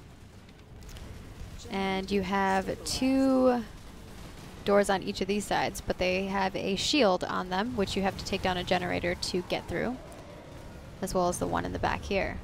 There's a couple different entrances within the top of the base, as you saw whenever I flew around and I followed these guys. They went this route, which is they took a bunch of galaxies, which I thought was a really cool strategy, dropped them down on top, and then landed down here and pushed their way through into the A point. They were able to do that no problem. The great thing about this is it gives you the advantage of the high ground. So you're basically, I mean, you can see it from where I am right now. You can see everything within this room, and so they can just kind of shoot across as they're doing here and clear out the way. And now they control the A point. I'm gonna go out and look around, look about and see what's going on outside. I saw quite a few NC going through the portals. There are little teleportation, these things, and the teleporters. As well as the NC can come from the bottom because there's a little tunnel they can go through that takes them up this way. But the Vanu pretty much have that covered. You guys got all the choke points covered, which is difficult because this space has a lot of choke points.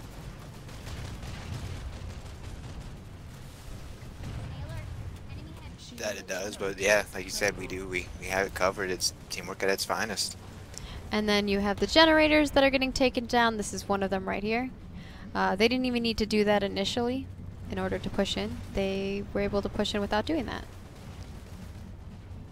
So you guys have all played on this base before the changes that were made to the tech plants. What do you think about the new walls that were added, the new cover additions and whatnot? Do you like them? Any suggestions that you would like to see in the future? I really like the walls that have been added to stop the camp factor. because I think that there should be some risk to reward. So I don't see the benefit of sitting in a tank on a hill, shelling a certain area and getting kudos kills. So I definitely like the fact that people have to get out of their tanks most of the time, you know, and have to risk their own necks to get that kill streak or to get that, you know, high risk end on somebody else. And so yeah, I'm a huge fan of that. I gotta look at the pop here. I gotta see what's going on. I'm like, where are all the NC? So the NC are here.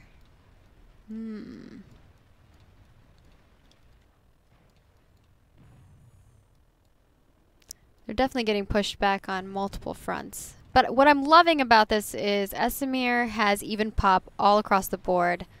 And it's kind of fun. We haven't gotten to see very many TR, but the TR are pushing down from southwest, which is probably not fun for the Vanu. They're getting they're getting a nice three-way fight here. Well, I want to point out that a lot of our forces are split, where the entire group is not at ice. We probably got several outfits, groups over on the west side near Anvari. We've been trying to hold the TR back from advancing.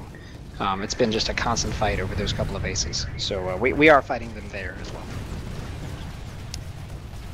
And that's the beauty of working with an alliance, right? You have that utility of, hey, why don't you guys take this area, it's we'll take better this with one. friends. Yep. Yeah, totally. I mean, with a force this large, you can't just, well, it's no fun just to zag the entire spot with, like, one small spot with multiple platoons. Yeah, over it's not, and then it's over. not really a fight, right? Exactly, yeah. It becomes boring, so yeah, split it up, hit multiple fronts, more exciting for everyone. Yeah, we all have our own targets. We just coordinate. That's definitely one of the challenges in PlanetSide 2, is that you don't want to... You want to win, but you don't want to completely saturate a fight and ruin it. And people yell at each other all the time for this, and it's a hard balance, because you want to be able to play with your friends as well. You don't want to split your squads or your platoons up so much that you're not even really playing with each other, but you don't want to drop a platoon or two on a single squad, because that's not fun for anybody. So it really is a balancing act, and that's difficult for some people to do.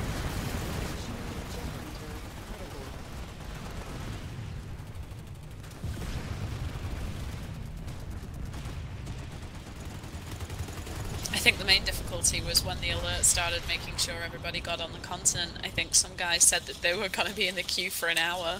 Right. Oh no. But the cool thing about the queue is that you can go play on whatever continent that you're on, and as soon as your spot in the queue is up, you can then switch. So you're not just stuck just sitting around waiting if you are trying to get to a different continent. That's bringing back memories of PlanetSide 1 of sitting in a warp gate waiting for a queue. Yeah, that was always fun. You just kind of sat around waiting. Ooh. Sneak peeks right there. What's happening? I'm waiting for someone to run over those. Will this guy be it? Oh, he might. Nope.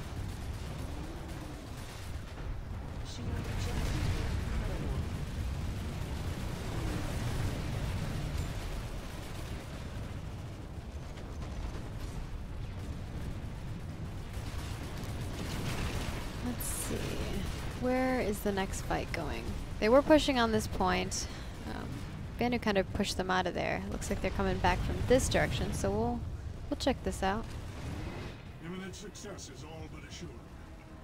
Ooh, they are pushing on the A point. Like this. All right. Let's see how these guys are defending up here. Any more questions in chat? Looks like Cloak Rogue has a pretty good question down there. You're welcome to read them off too. So Maggie, I have a special request from Einstein. He wanted me to tell you that he says hello. Hello. Well met. I could do all of the highs. Greets.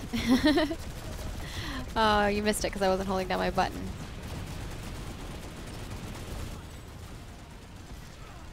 We We've acquired the facility. Basically, I said hi back. Multiple ways.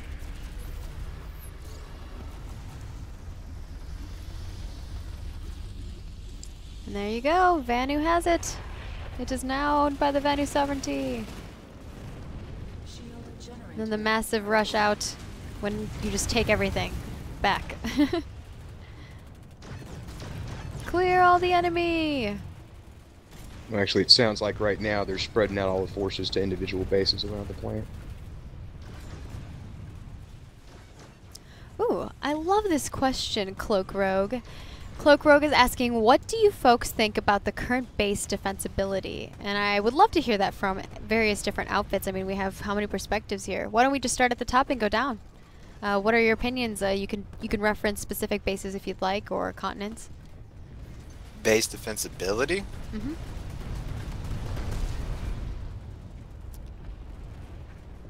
Yeah, defending bases. Like when you're defending a bases, what are you thinking? Do you see that certain bases are easier to defend, some are harder to defend? Is there a base in particular that you would like to see improved in a specific way? Anything of that sort? Well, I feel every base structure outpost. You know, I relate a lot back to PlanetSide 1, obviously for years and years and years playing that.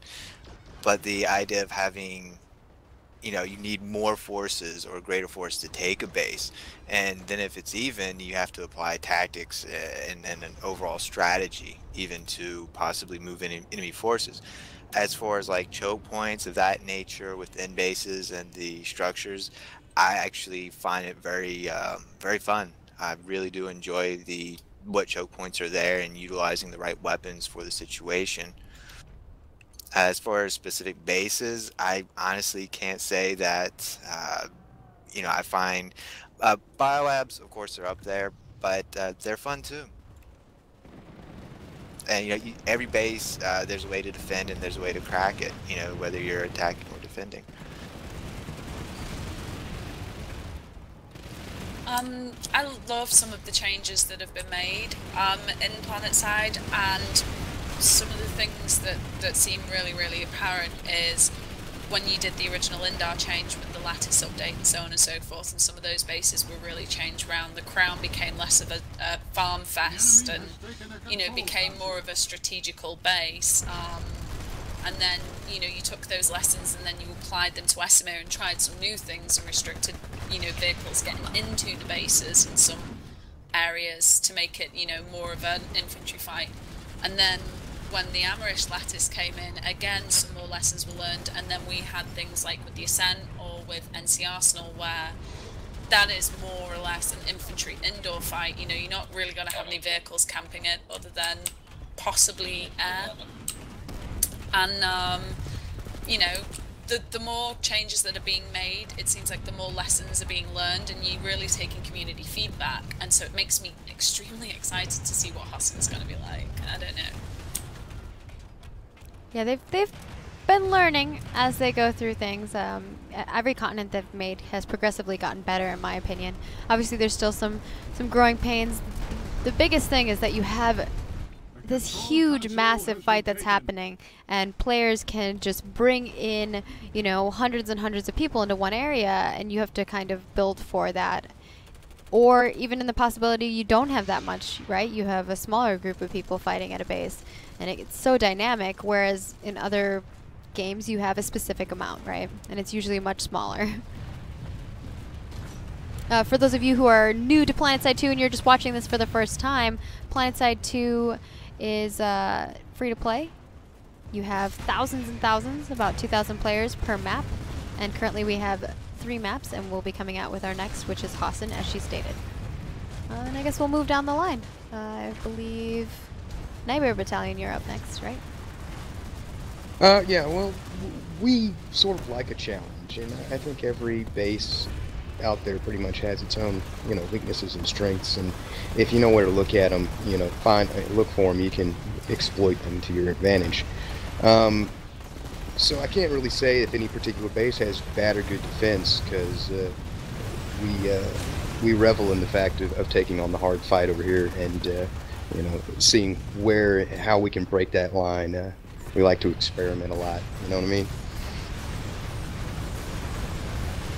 So, I mean, as far as base defensibility goes, I like what you guys have been doing. You've been making them a lot more defensible, giving us a lot more challenges.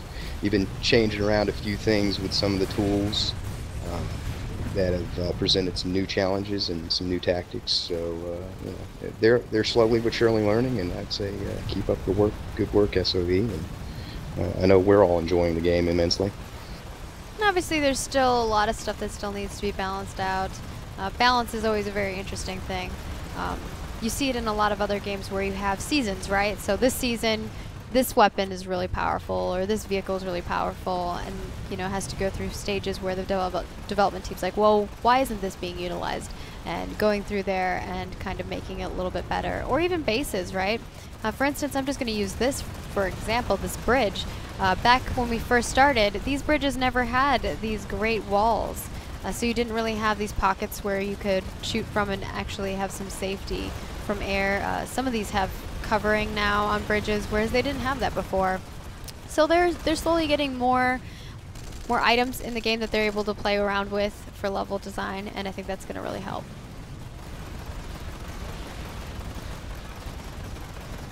Yeah, I mean, with the Vindicators, we've really enjoyed a lot of the changes that we've put through so far, especially the variation from the little bases, like based around what kind of terrain there is on that continent. So if you've got a base that's set in like a crater or something, the base is sculpted around that part of the terrain. Anything along those lines, little changes here and there, like as you're saying with the cover on the bridges. When the game first was released, the community started crying out saying, who the hell would build a bridge without any kind of cover for infantry or armor to come across? You know, you guys have listened and adapted it, and it's good to see that the community's been able to shape the game like that. And some of it's time, right? Everything takes time. We can do anything, it just takes time, and some things take a lot more time than others. Art assets are also we have to be really careful about making new art assets in the world. A lot of times you'll see them utilizing art assets for multiple different purposes, just because it does hinder your performance if we put too many in the world. I know on our one community clash where we actually got to play on the Nexus, there was I don't know how else to describe this, a octopus Venus flytrap looking kind of plant. Oh yeah. And I would love to see that incorporated into the game a little bit more. Stuff like that. It was very unique. Yeah, you guys have been seeing some things where the terrain or something in the world can be affected. For instance, in Hassan, well actually, even now in Amrish, they have made some bridges with utilizing some of the tech that they've already had, and you can disable the bridge, right? And then you fall into like this pit of death, whatever it is. Gross acid water. It's just a small puddle, really, but it's deadly enough. It's deadly water. Someone poisoned it. Someone poisoned the water hole. Yeah, hopefully that's not trademarked. But yeah, so they're trying to figure out some ways that they can do it with what resources they have, and that's mostly the problem, right? Is that utilizing the resources that they have and trying to make the best of it. Yeah, I myself, I really do love the concept of the bridges, and just, you know, seeing it, thinking, well, could they do something like this with, you know, force fields, you know, in certain bases or outposts, you know?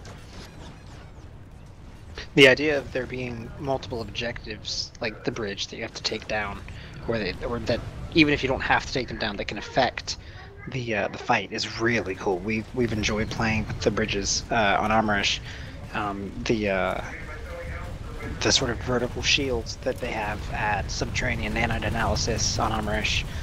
There's some really great concepts that are awesome for us as players, because it means that it's not all about a capture point. You've got these different barriers, you've got these obstacles you have to go through, that then even if they go down, you can send a squad behind the enemy, get them back up, and delay the attack. It really makes it a fun experience. Yeah, it's definitely the little nuances that make this game what it is, and you know, kind of sort the men from the boys. I know that that's a really cliche saying, but it's kind of true. Yeah, those who learn to communicate and work together as a team really prevail on top. Are those who we like to call the Zerg. The enemy has taken a control console.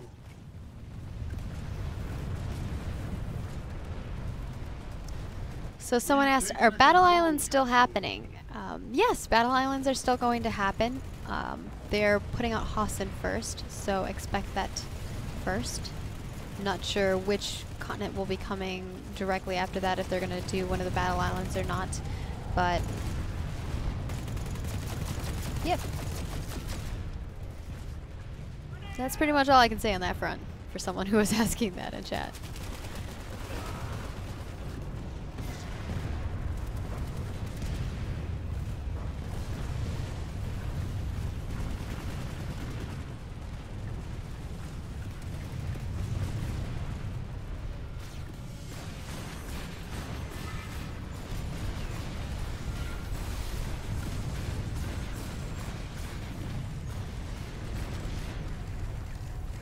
All I see is smoke. I can't wait till I get like infrared or night vision on the observer cam. It's gonna be so nice. Yeah, we just literally use smoke to get our 2 squads up to the wall of an enemy base. Yeah, I like the strategy. So people don't, all they see is smoke. They're not seeing like this huge group of infantry rolling up. Gives you a little bit of, well, I don't know if it's technically safety, but gives you the facade of safety. Soft cover. There you go, soft cover.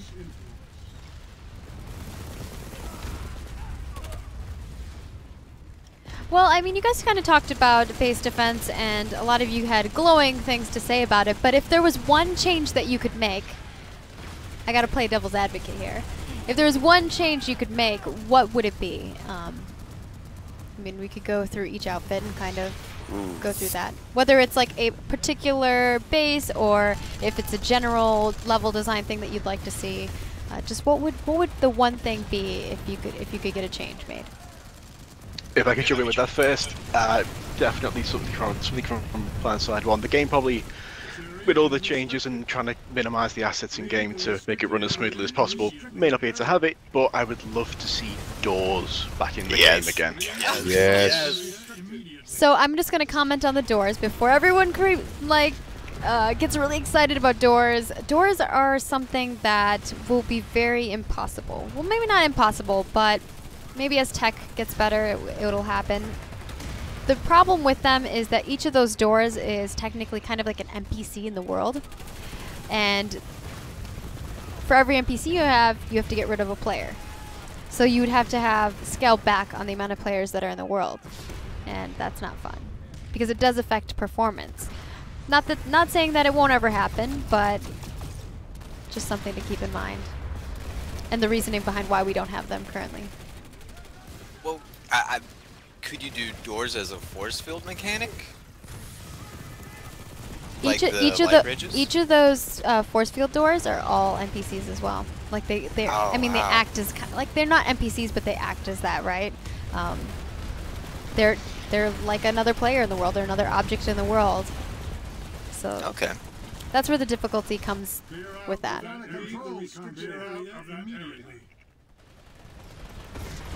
Papa Vanu's yelling at me. He's like, "Get out of that area." What? Somebody call my name? Well, go through that. Who's the next up? We had a door suggestion was the first one. He wants doors.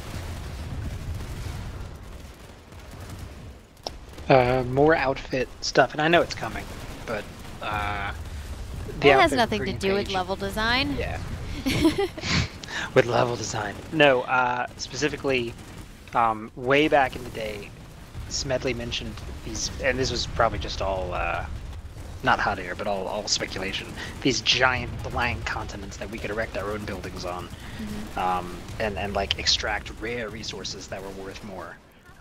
Any kind of way that we can interact with the environment, or like, I don't want to say build our own bases, but sort of affect the terrain or the environment or a base would be awesome.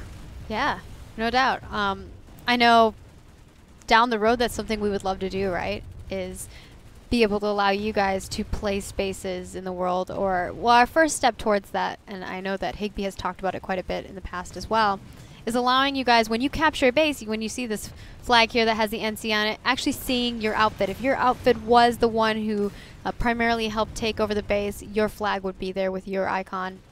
And you're going to be seeing some really neat stuff coming in here with the outfit recruitment system. That's actually going to be able to find you guys, or like kind of like promote your outfit to other players who are very similar to your outfit. It's very interesting. It's all a lot of BI, but it's very cool.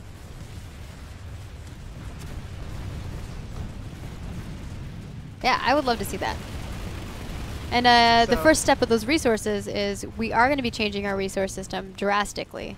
It's not going to be like it is right now, which will be a lot of fun. And if you guys are all old school PlanetSide players, you will totally get what it's like to kind of transport nanites and bring them to bases and fill up the base and whatnot. Oh yeah, having them tagged That totally just stole what I was going to say. I want to see ant races back. Mindless fun. And something that they've been running through is, you know, you probably won't see an ant, but they have been talking about, you know, various different vehicles based on the size, being able to hold a certain amount of nanites. So grab your nanites, bring them to the base. Even little nodes in various areas outside of bases where you can kind of fight over. It'll be very interesting to see how that changes the meta.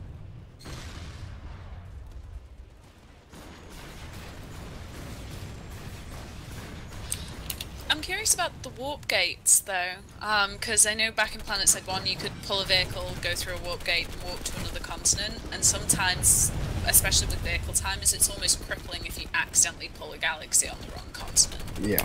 Yeah, that's a good suggestion, too. I know that that's something they want to do, it's just code support, right? So I don't know what the ETA is on that, exactly. Oh. But one of the things I'd love to see is, one, sanctuary. We all want our sanctuary back. And tunnels, underground tunnels to like outside bunkers of the bases like there used to be. You know, where you could travel between the bunkers and things. For infantry. Like the bunkers in PS1? Yeah. Yeah. Those were awesome. Vano is with you. Huge Nostalgia. crew of We've lost NC. the control console. So, I actually have a not these. I think the things that they're asking for is nothing compared to what I'm really would want to change in the game. I'm a man of simple things, so to say. I really enjoyed the Harasser as it was before, and I'm a guy of vehicles, so I really enjoyed. I mean, it was a little overpowered, but I believe that the nerf that was given to it was undesirable and unneeded. It was just a little too much, so I'm excited for it to get a little bit buffed. I saw that was in Higby's release, that he's going to be giving it a little bit back. Another thing that really just broke my heart to the max was the nerf to the Dalton. I mean, that was one of my favorite weapons in the game, and I think it had an extremely high skill level and skill cap, and just to see it now that it has to be put up on the mantle with the Zephyr now, it breaks my heart. So I'd love to see something done with the Dalton, or if possible, actually one thing I really would like to see in the game is a lot more faction specific weapons for the NS vehicles. I think that just having, bland weapons that everyone else can use, it just really takes away from it. Like, just maybe put a smaller version of a PPA that can be put on a Sunderer, or little mini Serons or something like that, or like put a faction specific belly weapon for the Liberator. I think it really goes a long way to show just what the creativity of the development team can put out. Oh, Jamal. I know, always crying about the Liberator. I know. That was simplistic. No, I just think it's funny because you keep going back to like balance stuff with classes and vehicles, and we were talking about level design, but it's fine. I apologize. No, it's okay. We just I thought it was anything in the game. No, it was particular bases in the world, like if you could change one thing about it. But that's fine. I think that, you know, harassers is definitely something that people have been expressing feelings about in general. We had a harasser panel just right before this that kind of went over all kinds of topics with it and what those 3 players would really like to see, and a few people in chat were putting out their opinions as well. But yeah, I know that people want it, and Higby obviously does. His team knows, so they're working on some changes. Hopefully for the better, right? Absolutely. And some people are saying, please no PPAs on Sunders. I actually gunned for Mag Rider PPA the first time last night and have not had that much fun in a while. I don't know where that has been all of my playtime.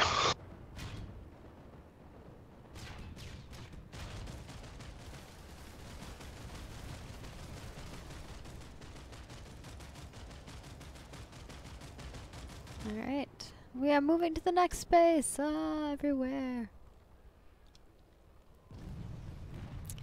And yeah, things are tuning down here. I'm gonna be heading out here shortly from the office.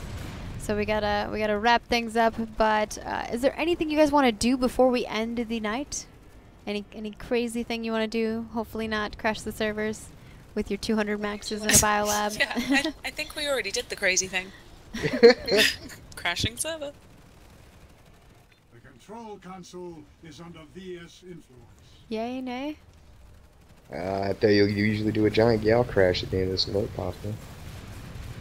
Might be interesting to see that many gals. Might crash For another the 20 server. minutes, though. We'll crash the server. None of them would render, and we would all crash into each other and die.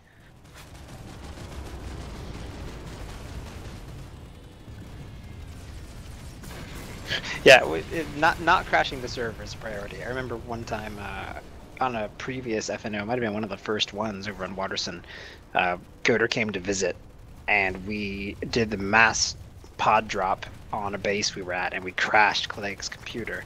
So we'd like to not contribute to any more stream failures if possible. Oh no. Yeah, he's checking right now to see if we get something going. Alright, I guess this is a good final thing to talk to you guys about while you guys are setting up the final hurrah for the eve. What do you guys think of the Valkyrie? What would you like to see it utilized for, and what are you hoping to be able to do with it with your crews? I think, I know our fast response, our ARC guys and our recon guys really love the idea of the Valkyrie because it's that air vehicle that's, you know, going to be able to zip them across the continent pretty quickly. That's not going to be a galaxy, it's not going to be splitting them up into liberators, and they're really kind of interested to see what they can do with it. For me, it's just very reminiscent of what the Phantasm used to be in PlanetSide 1 before they removed the gun from it, only without the stealth. And I love the idea that you're going to have people that are going to be able to sit in seats either side and fire out with lock-on rockets and all sorts of stuff. So it should be really fun to see what people can do with it. I'm pretty sure people will come up with some interesting tactics.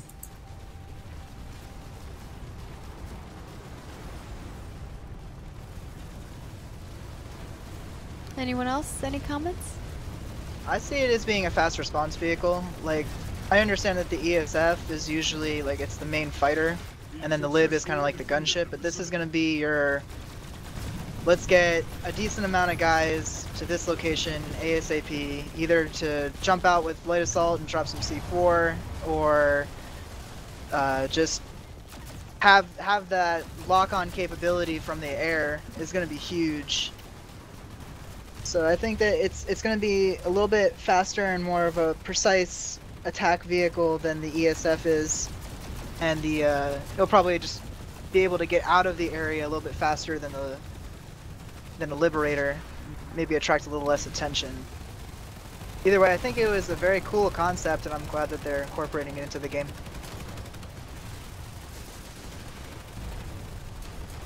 Go ahead, Robo. Thank you. Yes, we're we're very excited about the Valkyrie. All of my fast response special ops guys are psyched beyond belief. We've got a giant form thread. That's pure speculation, but it's a lot of fun. With spawning and squad beacons as they are, you could easily use an entire platoon worth of squad leaders, just 4 guys, in one of the Valkyries, zip it across the continent, get the beacons down, and have the entire platoon drop pod in. We're looking forward to its utility as a very quick transport that's not like 4 sides or an entire galaxy.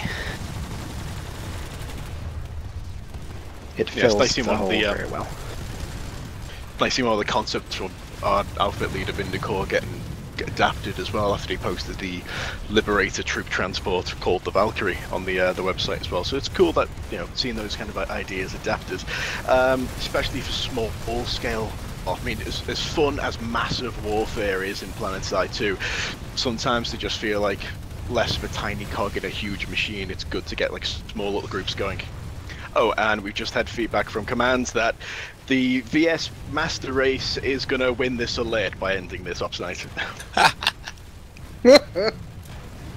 Alright. Solid choice. Spandex for the win. Where do you want me to head to? They're picking right now. Nightmare's going to be. I can really see our Charlie squads, our mechanized division, using it heavily, and our Delta squads using it for quick response and support tactics. I think it's going to be a really useful vehicle and add some new tactics and strategies into the game for us.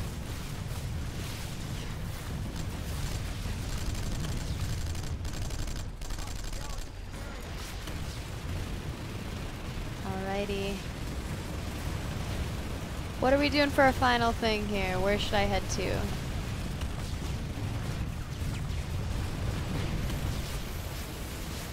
Or should I stay where I'm at now? 1 sec, I'm checking. Okay.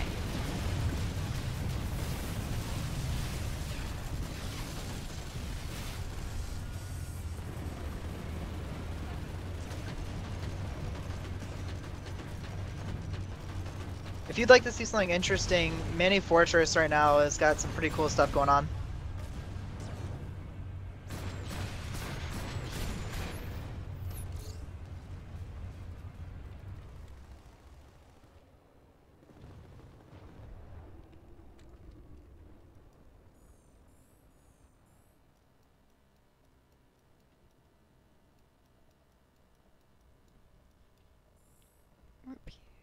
Alright. I guess we can fly over there. Check it. Oh! Waypoint crash! Ah! Alright, let me get this back up here. One moment. I hear there's something going on at Isa Mountain Pass, but I don't know if you have time to wait till the end of the alert for the gal crash, Miss Maggie. How much is the alert? I just crashed out of the game. 14 minutes. You guys are making me work overtime here. I could stay for a bit. That's the spirit. There's the spirit. I swear these headsets are made for people with like tiny ears. That's probably like the worst part about this is the headsets. Oh, they're the ones that smush your ears and give you earache? Yeah, they're like tiny. Like whose ear is that size? Like little like fits in the middle of there, that is.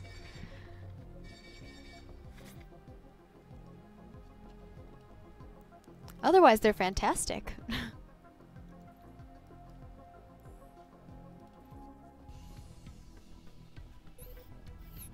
We just lost sound with you. You did? Oh, you're back now. It's because when I hit the control button, sometimes it doesn't like when I use multiple buttons. Oh, it can't multitask? No, apparently TeamSpeak doesn't like that.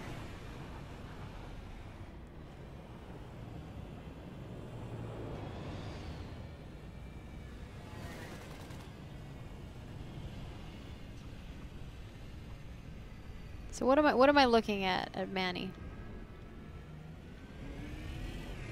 I think they were heading over to Isa Mountain Pass. AT and was it Vindicators are heading that way? Yeah, AT's here. Got some DAP. I think Ghost of the Revolution over there as well. Okay.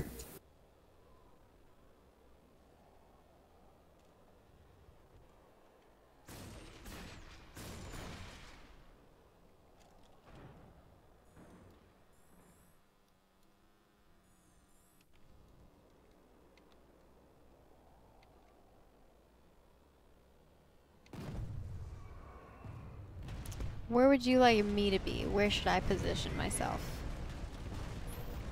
In a point, at a point specifically, just overview. Where are you currently looking? I'm looking at Zero listening post at the moment. Gotcha. The NC just launched a very large armor column at Manny Fortress from North Point. The control console has been taken.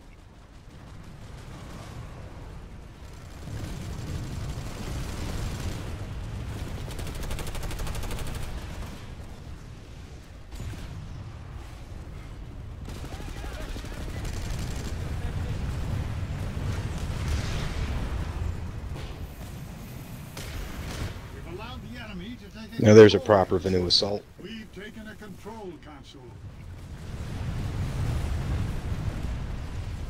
You'll see our forces do that a lot. We'll hit them from the air and move our infantry in.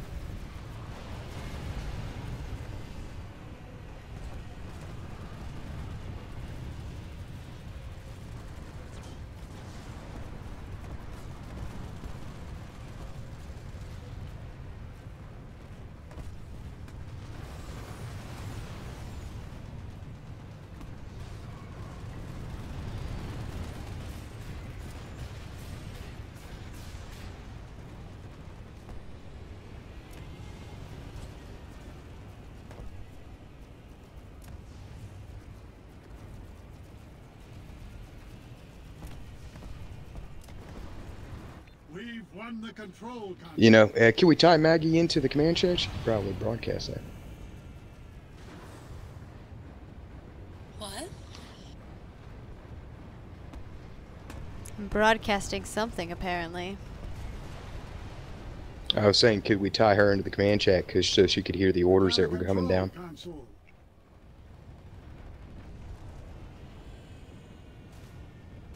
Yeah, we could do that, Maggie. You want that?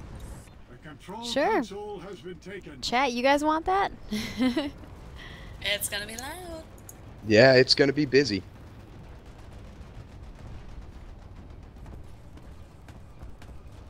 You could try it out for a little bit, see what it's like, so people can see how you guys run your command.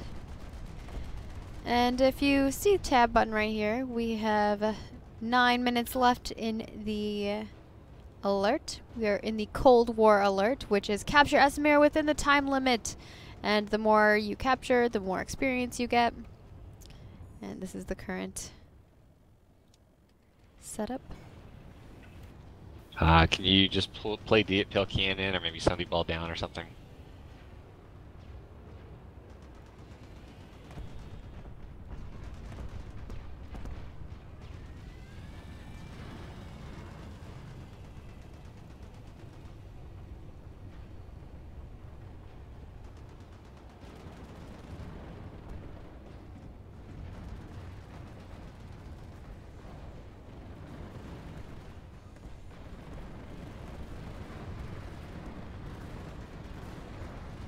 Beauty of the galaxies. I guess there's Liberators too and some scythes. Sounds like it's quieted down since they're in the midst of that attack. We're just watching this very slow tornado of aircraft.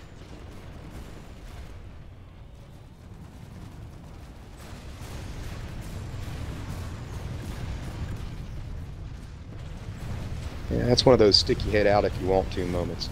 Command, the TR are in a, correct me if I'm wrong, regions are 2% pop or 2% territory gain? with 3% as major regions?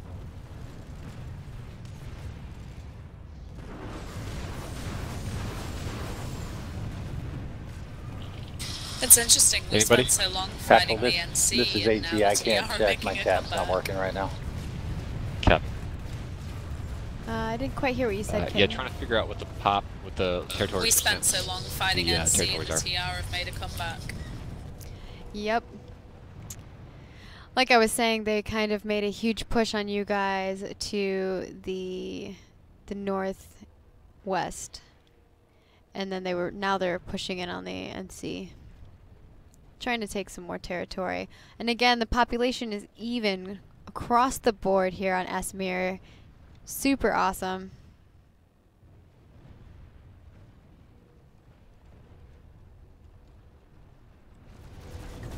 Yeah, command be advised, if the TR manage to both take Frostfall and save mine, we're gonna have a problem.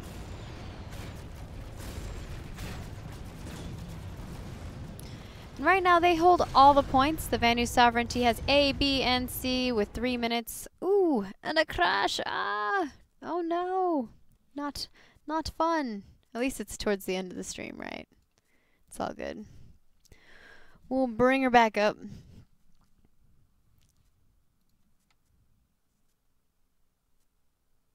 Will you end the tonight stream? Will I end the tonight stream? We will end the stream tonight at some point, yes.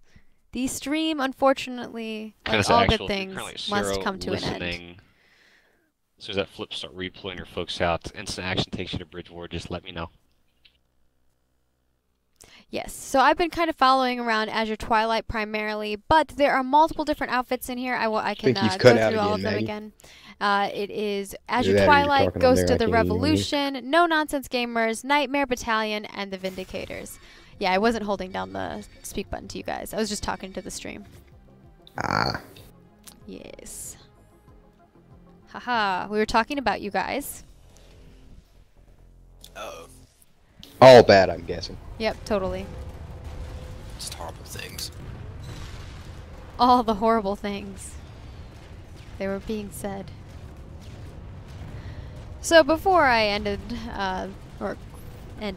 crashed there, like I was stating, the Vanu hold all 3 points here. Not a contest at all.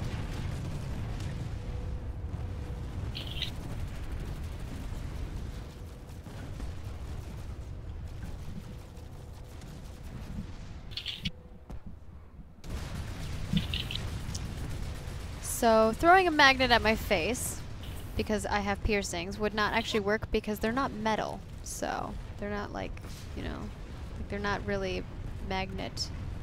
They won't stick to that. I think they're just like made out of like plastic or something. You guys crack me up.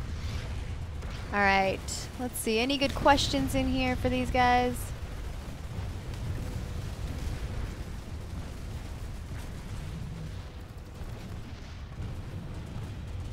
The Watcher 105 wants some honorable mention as a couple of his questions were answered. There's your honorable mention, sir.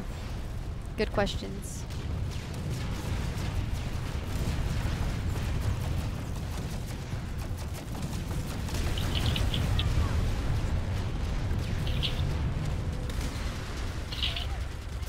If I may, I'd like to address Altrigo Double-Sentence question. Yeah, Cap. I don't know what the question is, but sure. It says, why do I need to apply or register for an online game outfit? It's not like it's a job. And what's important about that? No, it's not a job. We don't want it to become a job.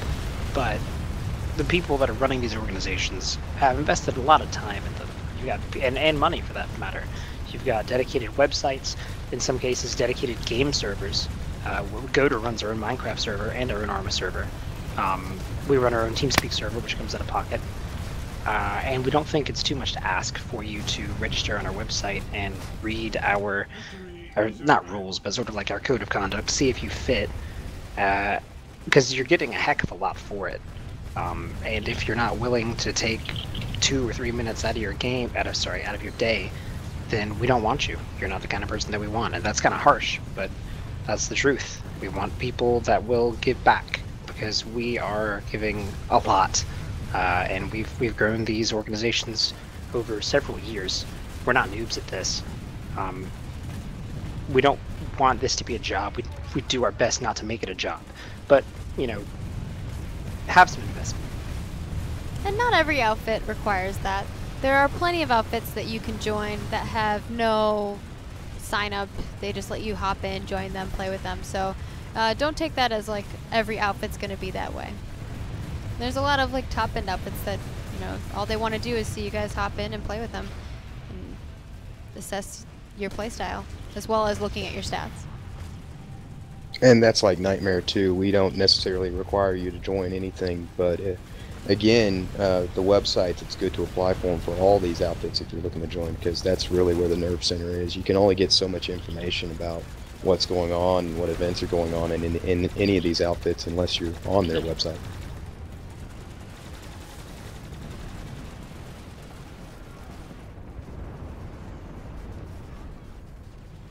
Yeah, absolutely. To go back on what Robo was saying, you know, you're joining a group. Why not be part of that group, right?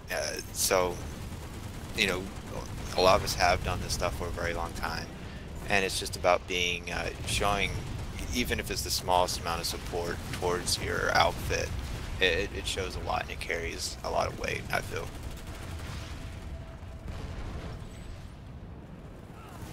We've acquired the facility.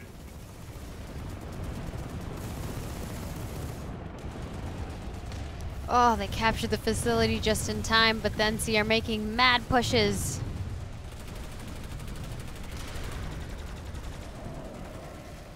Hey, Command. So, I heard sites, I heard gals, I heard warp gate. There's obviously combat area zones. We could just go and. Somebody's saying our link isn't the right one up there, Mike. You want to do that? Links don't seem to be enabled in the chat. Probably for good reason. Yeah. Oh, no, I thought you guys had us linked or something. I will post a AT link gooder, what do you say? at the end. Haxel, repeat. What? put some Sites links in chat bridge now. wards, that's not a good plan? Roger that. Alright, let's get ready in the warp gate to sites. Sounds like we're doing science. It should be interesting. I wonder how many of us are going to kill each other just coming out of the warp gate. I'm guessing half, at least. At least. Yeah, copy that, confirmed. Warp gate sites, we're going to roll out in 45 seconds to bridge ward. And then from there over to crash site or Echo Valley. Yeah, we'll do that. Everyone on the stream knows where we're going now.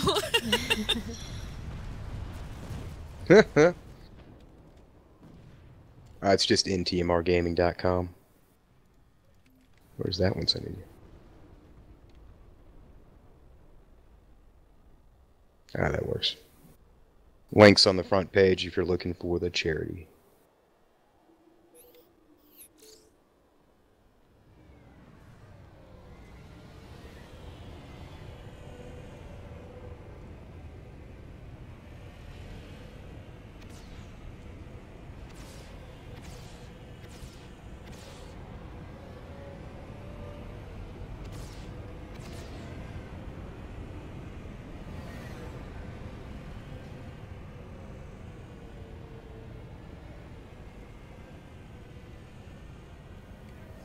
$30 seconds.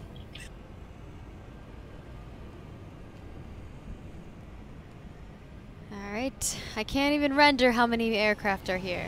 There are so many. They're not all sites, but some of them are in some Liberators, galaxies.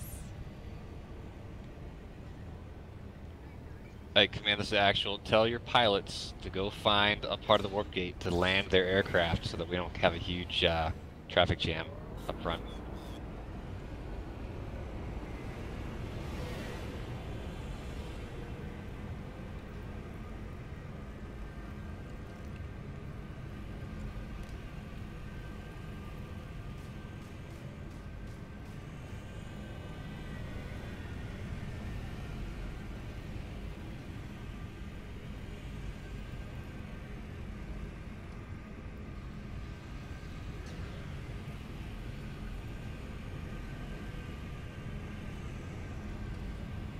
Oh, so many people are falling victim to the invincibility being turned off in the warp gate. Oh, yeah.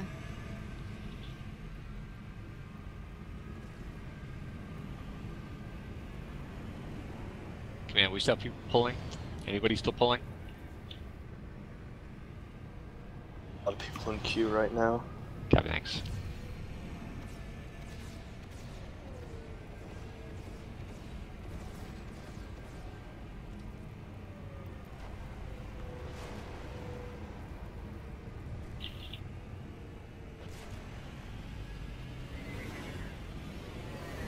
Psyoptic, you tracking this?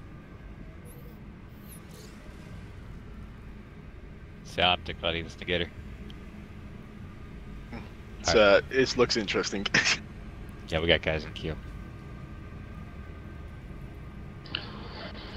Actual AT, I went to Frey Amp Station in Pullman. Alright. Sorry. Yeah, Frey. Hey, again, folks, tell your guys when we lift off the ground to do so slowly. And we'll gradually gain speed, head towards Baton Waypoint. We're about ready to go, sounds like.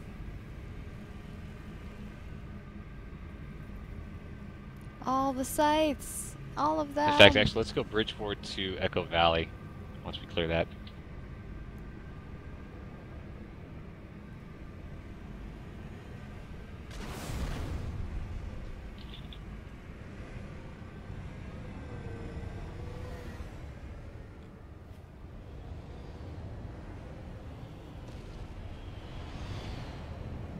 It looks like we're moving Command, up. Countdown's going down now.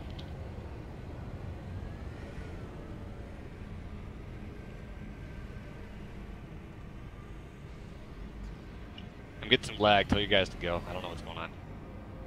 I am simultaneously ecstatic and terrified. Yeah, I didn't track on my I think that's the emotions we're all feeling right now. I will say I've officially Actual notified AT, my men what's the to final point? utilize the galaxies as meat Bridgeport to shields. Echo Valley. Bridgeport to Echo Valley.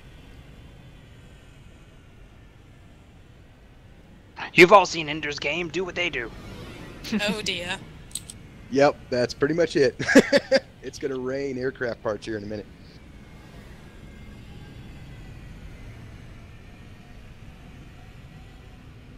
I'm flying through a cloud of scythes right now. More just keeps spawning in front of me. Restricted area.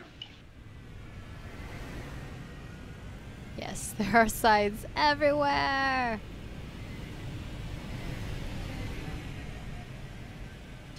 I do want to give a big shout out to all of the leaders that led tonight, but especially to Negator from the Vindicators, who's been our chess master extraordinaire, who's been juggling all of the outfits and platoons. And also to Einstein from Energy, who put this together in the first place. Like, what other game can you do this? Like, I'm just flying through and there's more, and there's still more sites, and more other other aircraft. It's just never ending. Endless parade of aircraft. Endless. It's awesome.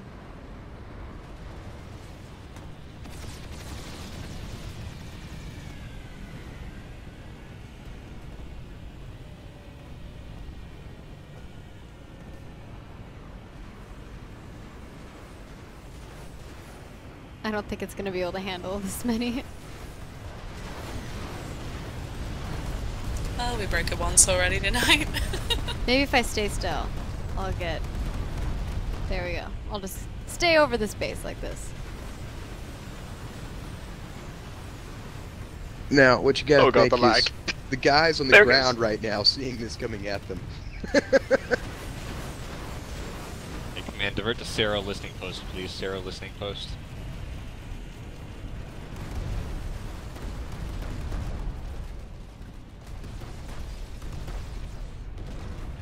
Yes, making the base glow.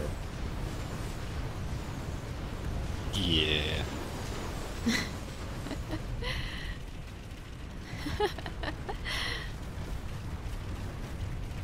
Awesome. That was pretty awesome.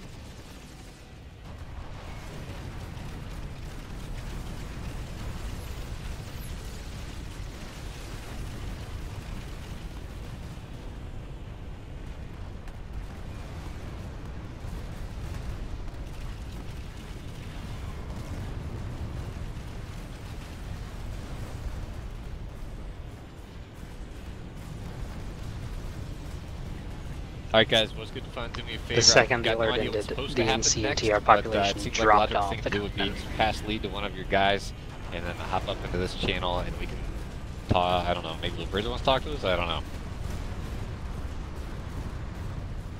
Once you hop in my channel, let me know you're here, please. All right, thank you guys for that. That was ridiculous. It's still not ending. Bombardment. A lot of the TR in the spawn room are like AA maxes. Get all of them. a lot of the air has moved over to Sarah listening post as well.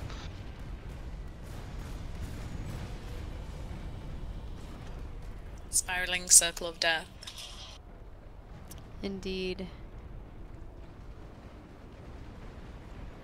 So why don't you guys each give people your outfit name, where people can find you, how they can join your outfit, and all that jazz, and I will put links in the chat, probably one just per outfit, and then we'll end the stream for the eve.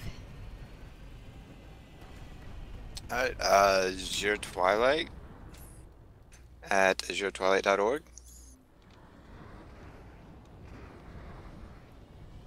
That's it. No more. Nothing more needs to be said. You can find us on Facebook and Twitter as well. Just put in facebook.com/Azure Twilight. Twitter is @Azure Twilight, and we also have a Twitch stream, which is twitch.tv/Azure Twilight. And if people want to join you, the process is... Send us a talent game, join one of our recruitment squads that's open, or join our forums at azuretwilight.org and post in the recruitment section. All right. Nightmare, you can go to ntmrgaming.com and put up an application. We also have members worldwide and run platoons 24/7, so you can join any of the platoons at any time on Planetside Matherson.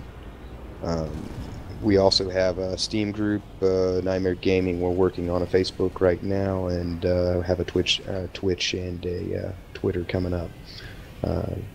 Join up with us. With guys are adults looking for a good time and a nice, easy, relaxed, casual gaming environment. Yep, once again, we are the Vindicators. You can find us at www.thevindicators.com, where if you want to join, just pop along to the website, have a look at our site, join the forums if you feel like join a nice casual gaming community. We do have some hardcore games as well. Play a lot of different types of games as well as Planetside 2, although this is our primary. And it'd be great to see you. If you see us in game, don't forget to say hi and join our platoons.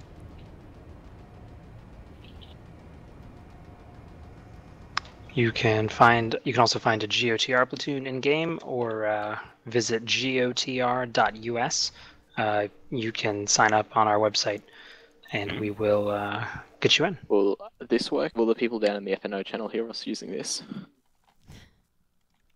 This is Jamal from NNG. I'm the leader of NNG's Planetside 2 division.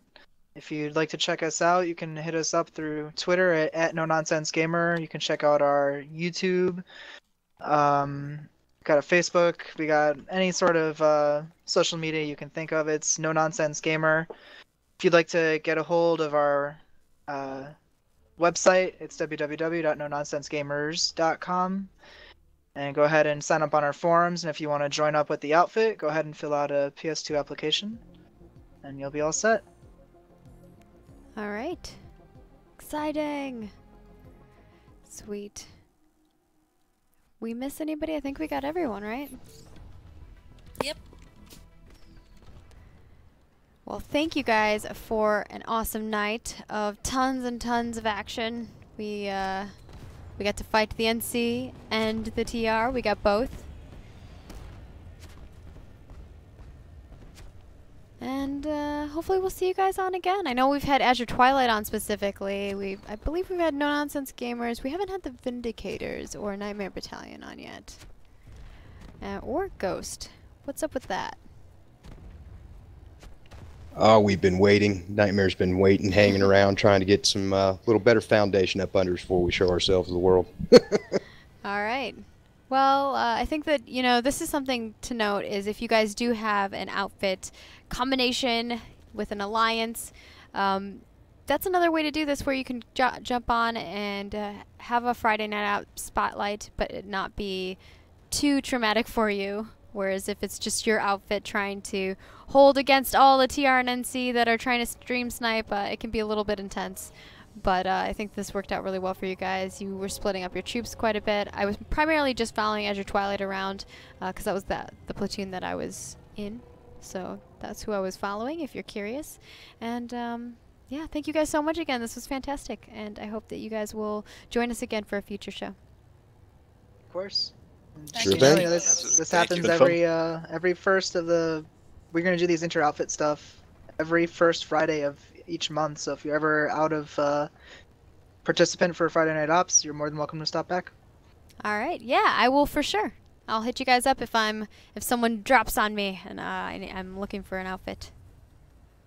Sounds good. All right. Well, I'll see you guys again. Thanks. Take care. Thanks. Have a good night. Good night. All right, everybody. We are closing shop. Oh man, we went a little longer today. We actually went almost an hour longer than normal. What is happening? You guys, you're awesome. That's why I stay here for you. I do it for you. That's why. So first of all, thank you guys. Thank you for watching. We wouldn't be making this show if it wasn't for you guys. So please continue watching. Share it with your friends. Tell people to come watch this. We spotlight various different outfits. We have developers on. We do panels. We do all kinds of things. And you can check out all of that. I will actually post a link in chat. But if you are not here and you're watching this as a recap on the YouTubes or wherever you are, you can go check out the What Is This Friday Night Ops thread, or What Is This Friday Night Ops You Speak Of thread. And that has all the details on how you can be a part of the show, or just so you guys can keep up with the show. I always make a new post every week, and I continually put up recaps as well. We've been uploading those to YouTube, so hopefully you guys are continuing to watch those on YouTube if you can't watch them live. But we do this live every Friday from 5 to 7 p.m. PDT right here at twitch.tv/PlanetSide2. So please give us a follow. We would love that. We also do quite a few other things on this channel. I'm going to list off a few things just so you guys know. Every Monday, well, not every Monday, bi-weekly on Mondays, we at 5 p.m. PDT, we do a Inside the Player Studio. If you don't know what Player Studio is, you should totally check that out. PlanetSide2.com/player-studio, and it'll tell you guys all about that. It's basically a way for you guys to become developers. You can make all kinds of assets and they get implemented in the game, and then you make money. What? That's awesome. We've actually had people who have made over $12,000 plus. It's fantastic. You should check out our Player Studio video that we made on YouTube. A bunch of the different Player Studio players talked about their experience, and all of them had glowing things to say. And, it's kind of like a cool side job for them. Also, and some of them even have it as their primary job. We also have Work in Progress every Tuesday at 3 p.m. PDT right here on this channel, where a bunch of developers sit down, they play, or they don't play, they actually work. So you get to watch them do level design, you get to watch them do artistic things, whatever it is that they're doing. Probably not going to be watching any programming or like item inserting, because that would be really boring. You don't really want to watch that. But we see a lot of level design primarily, and we'll try to figure out more things as we go forward with that process.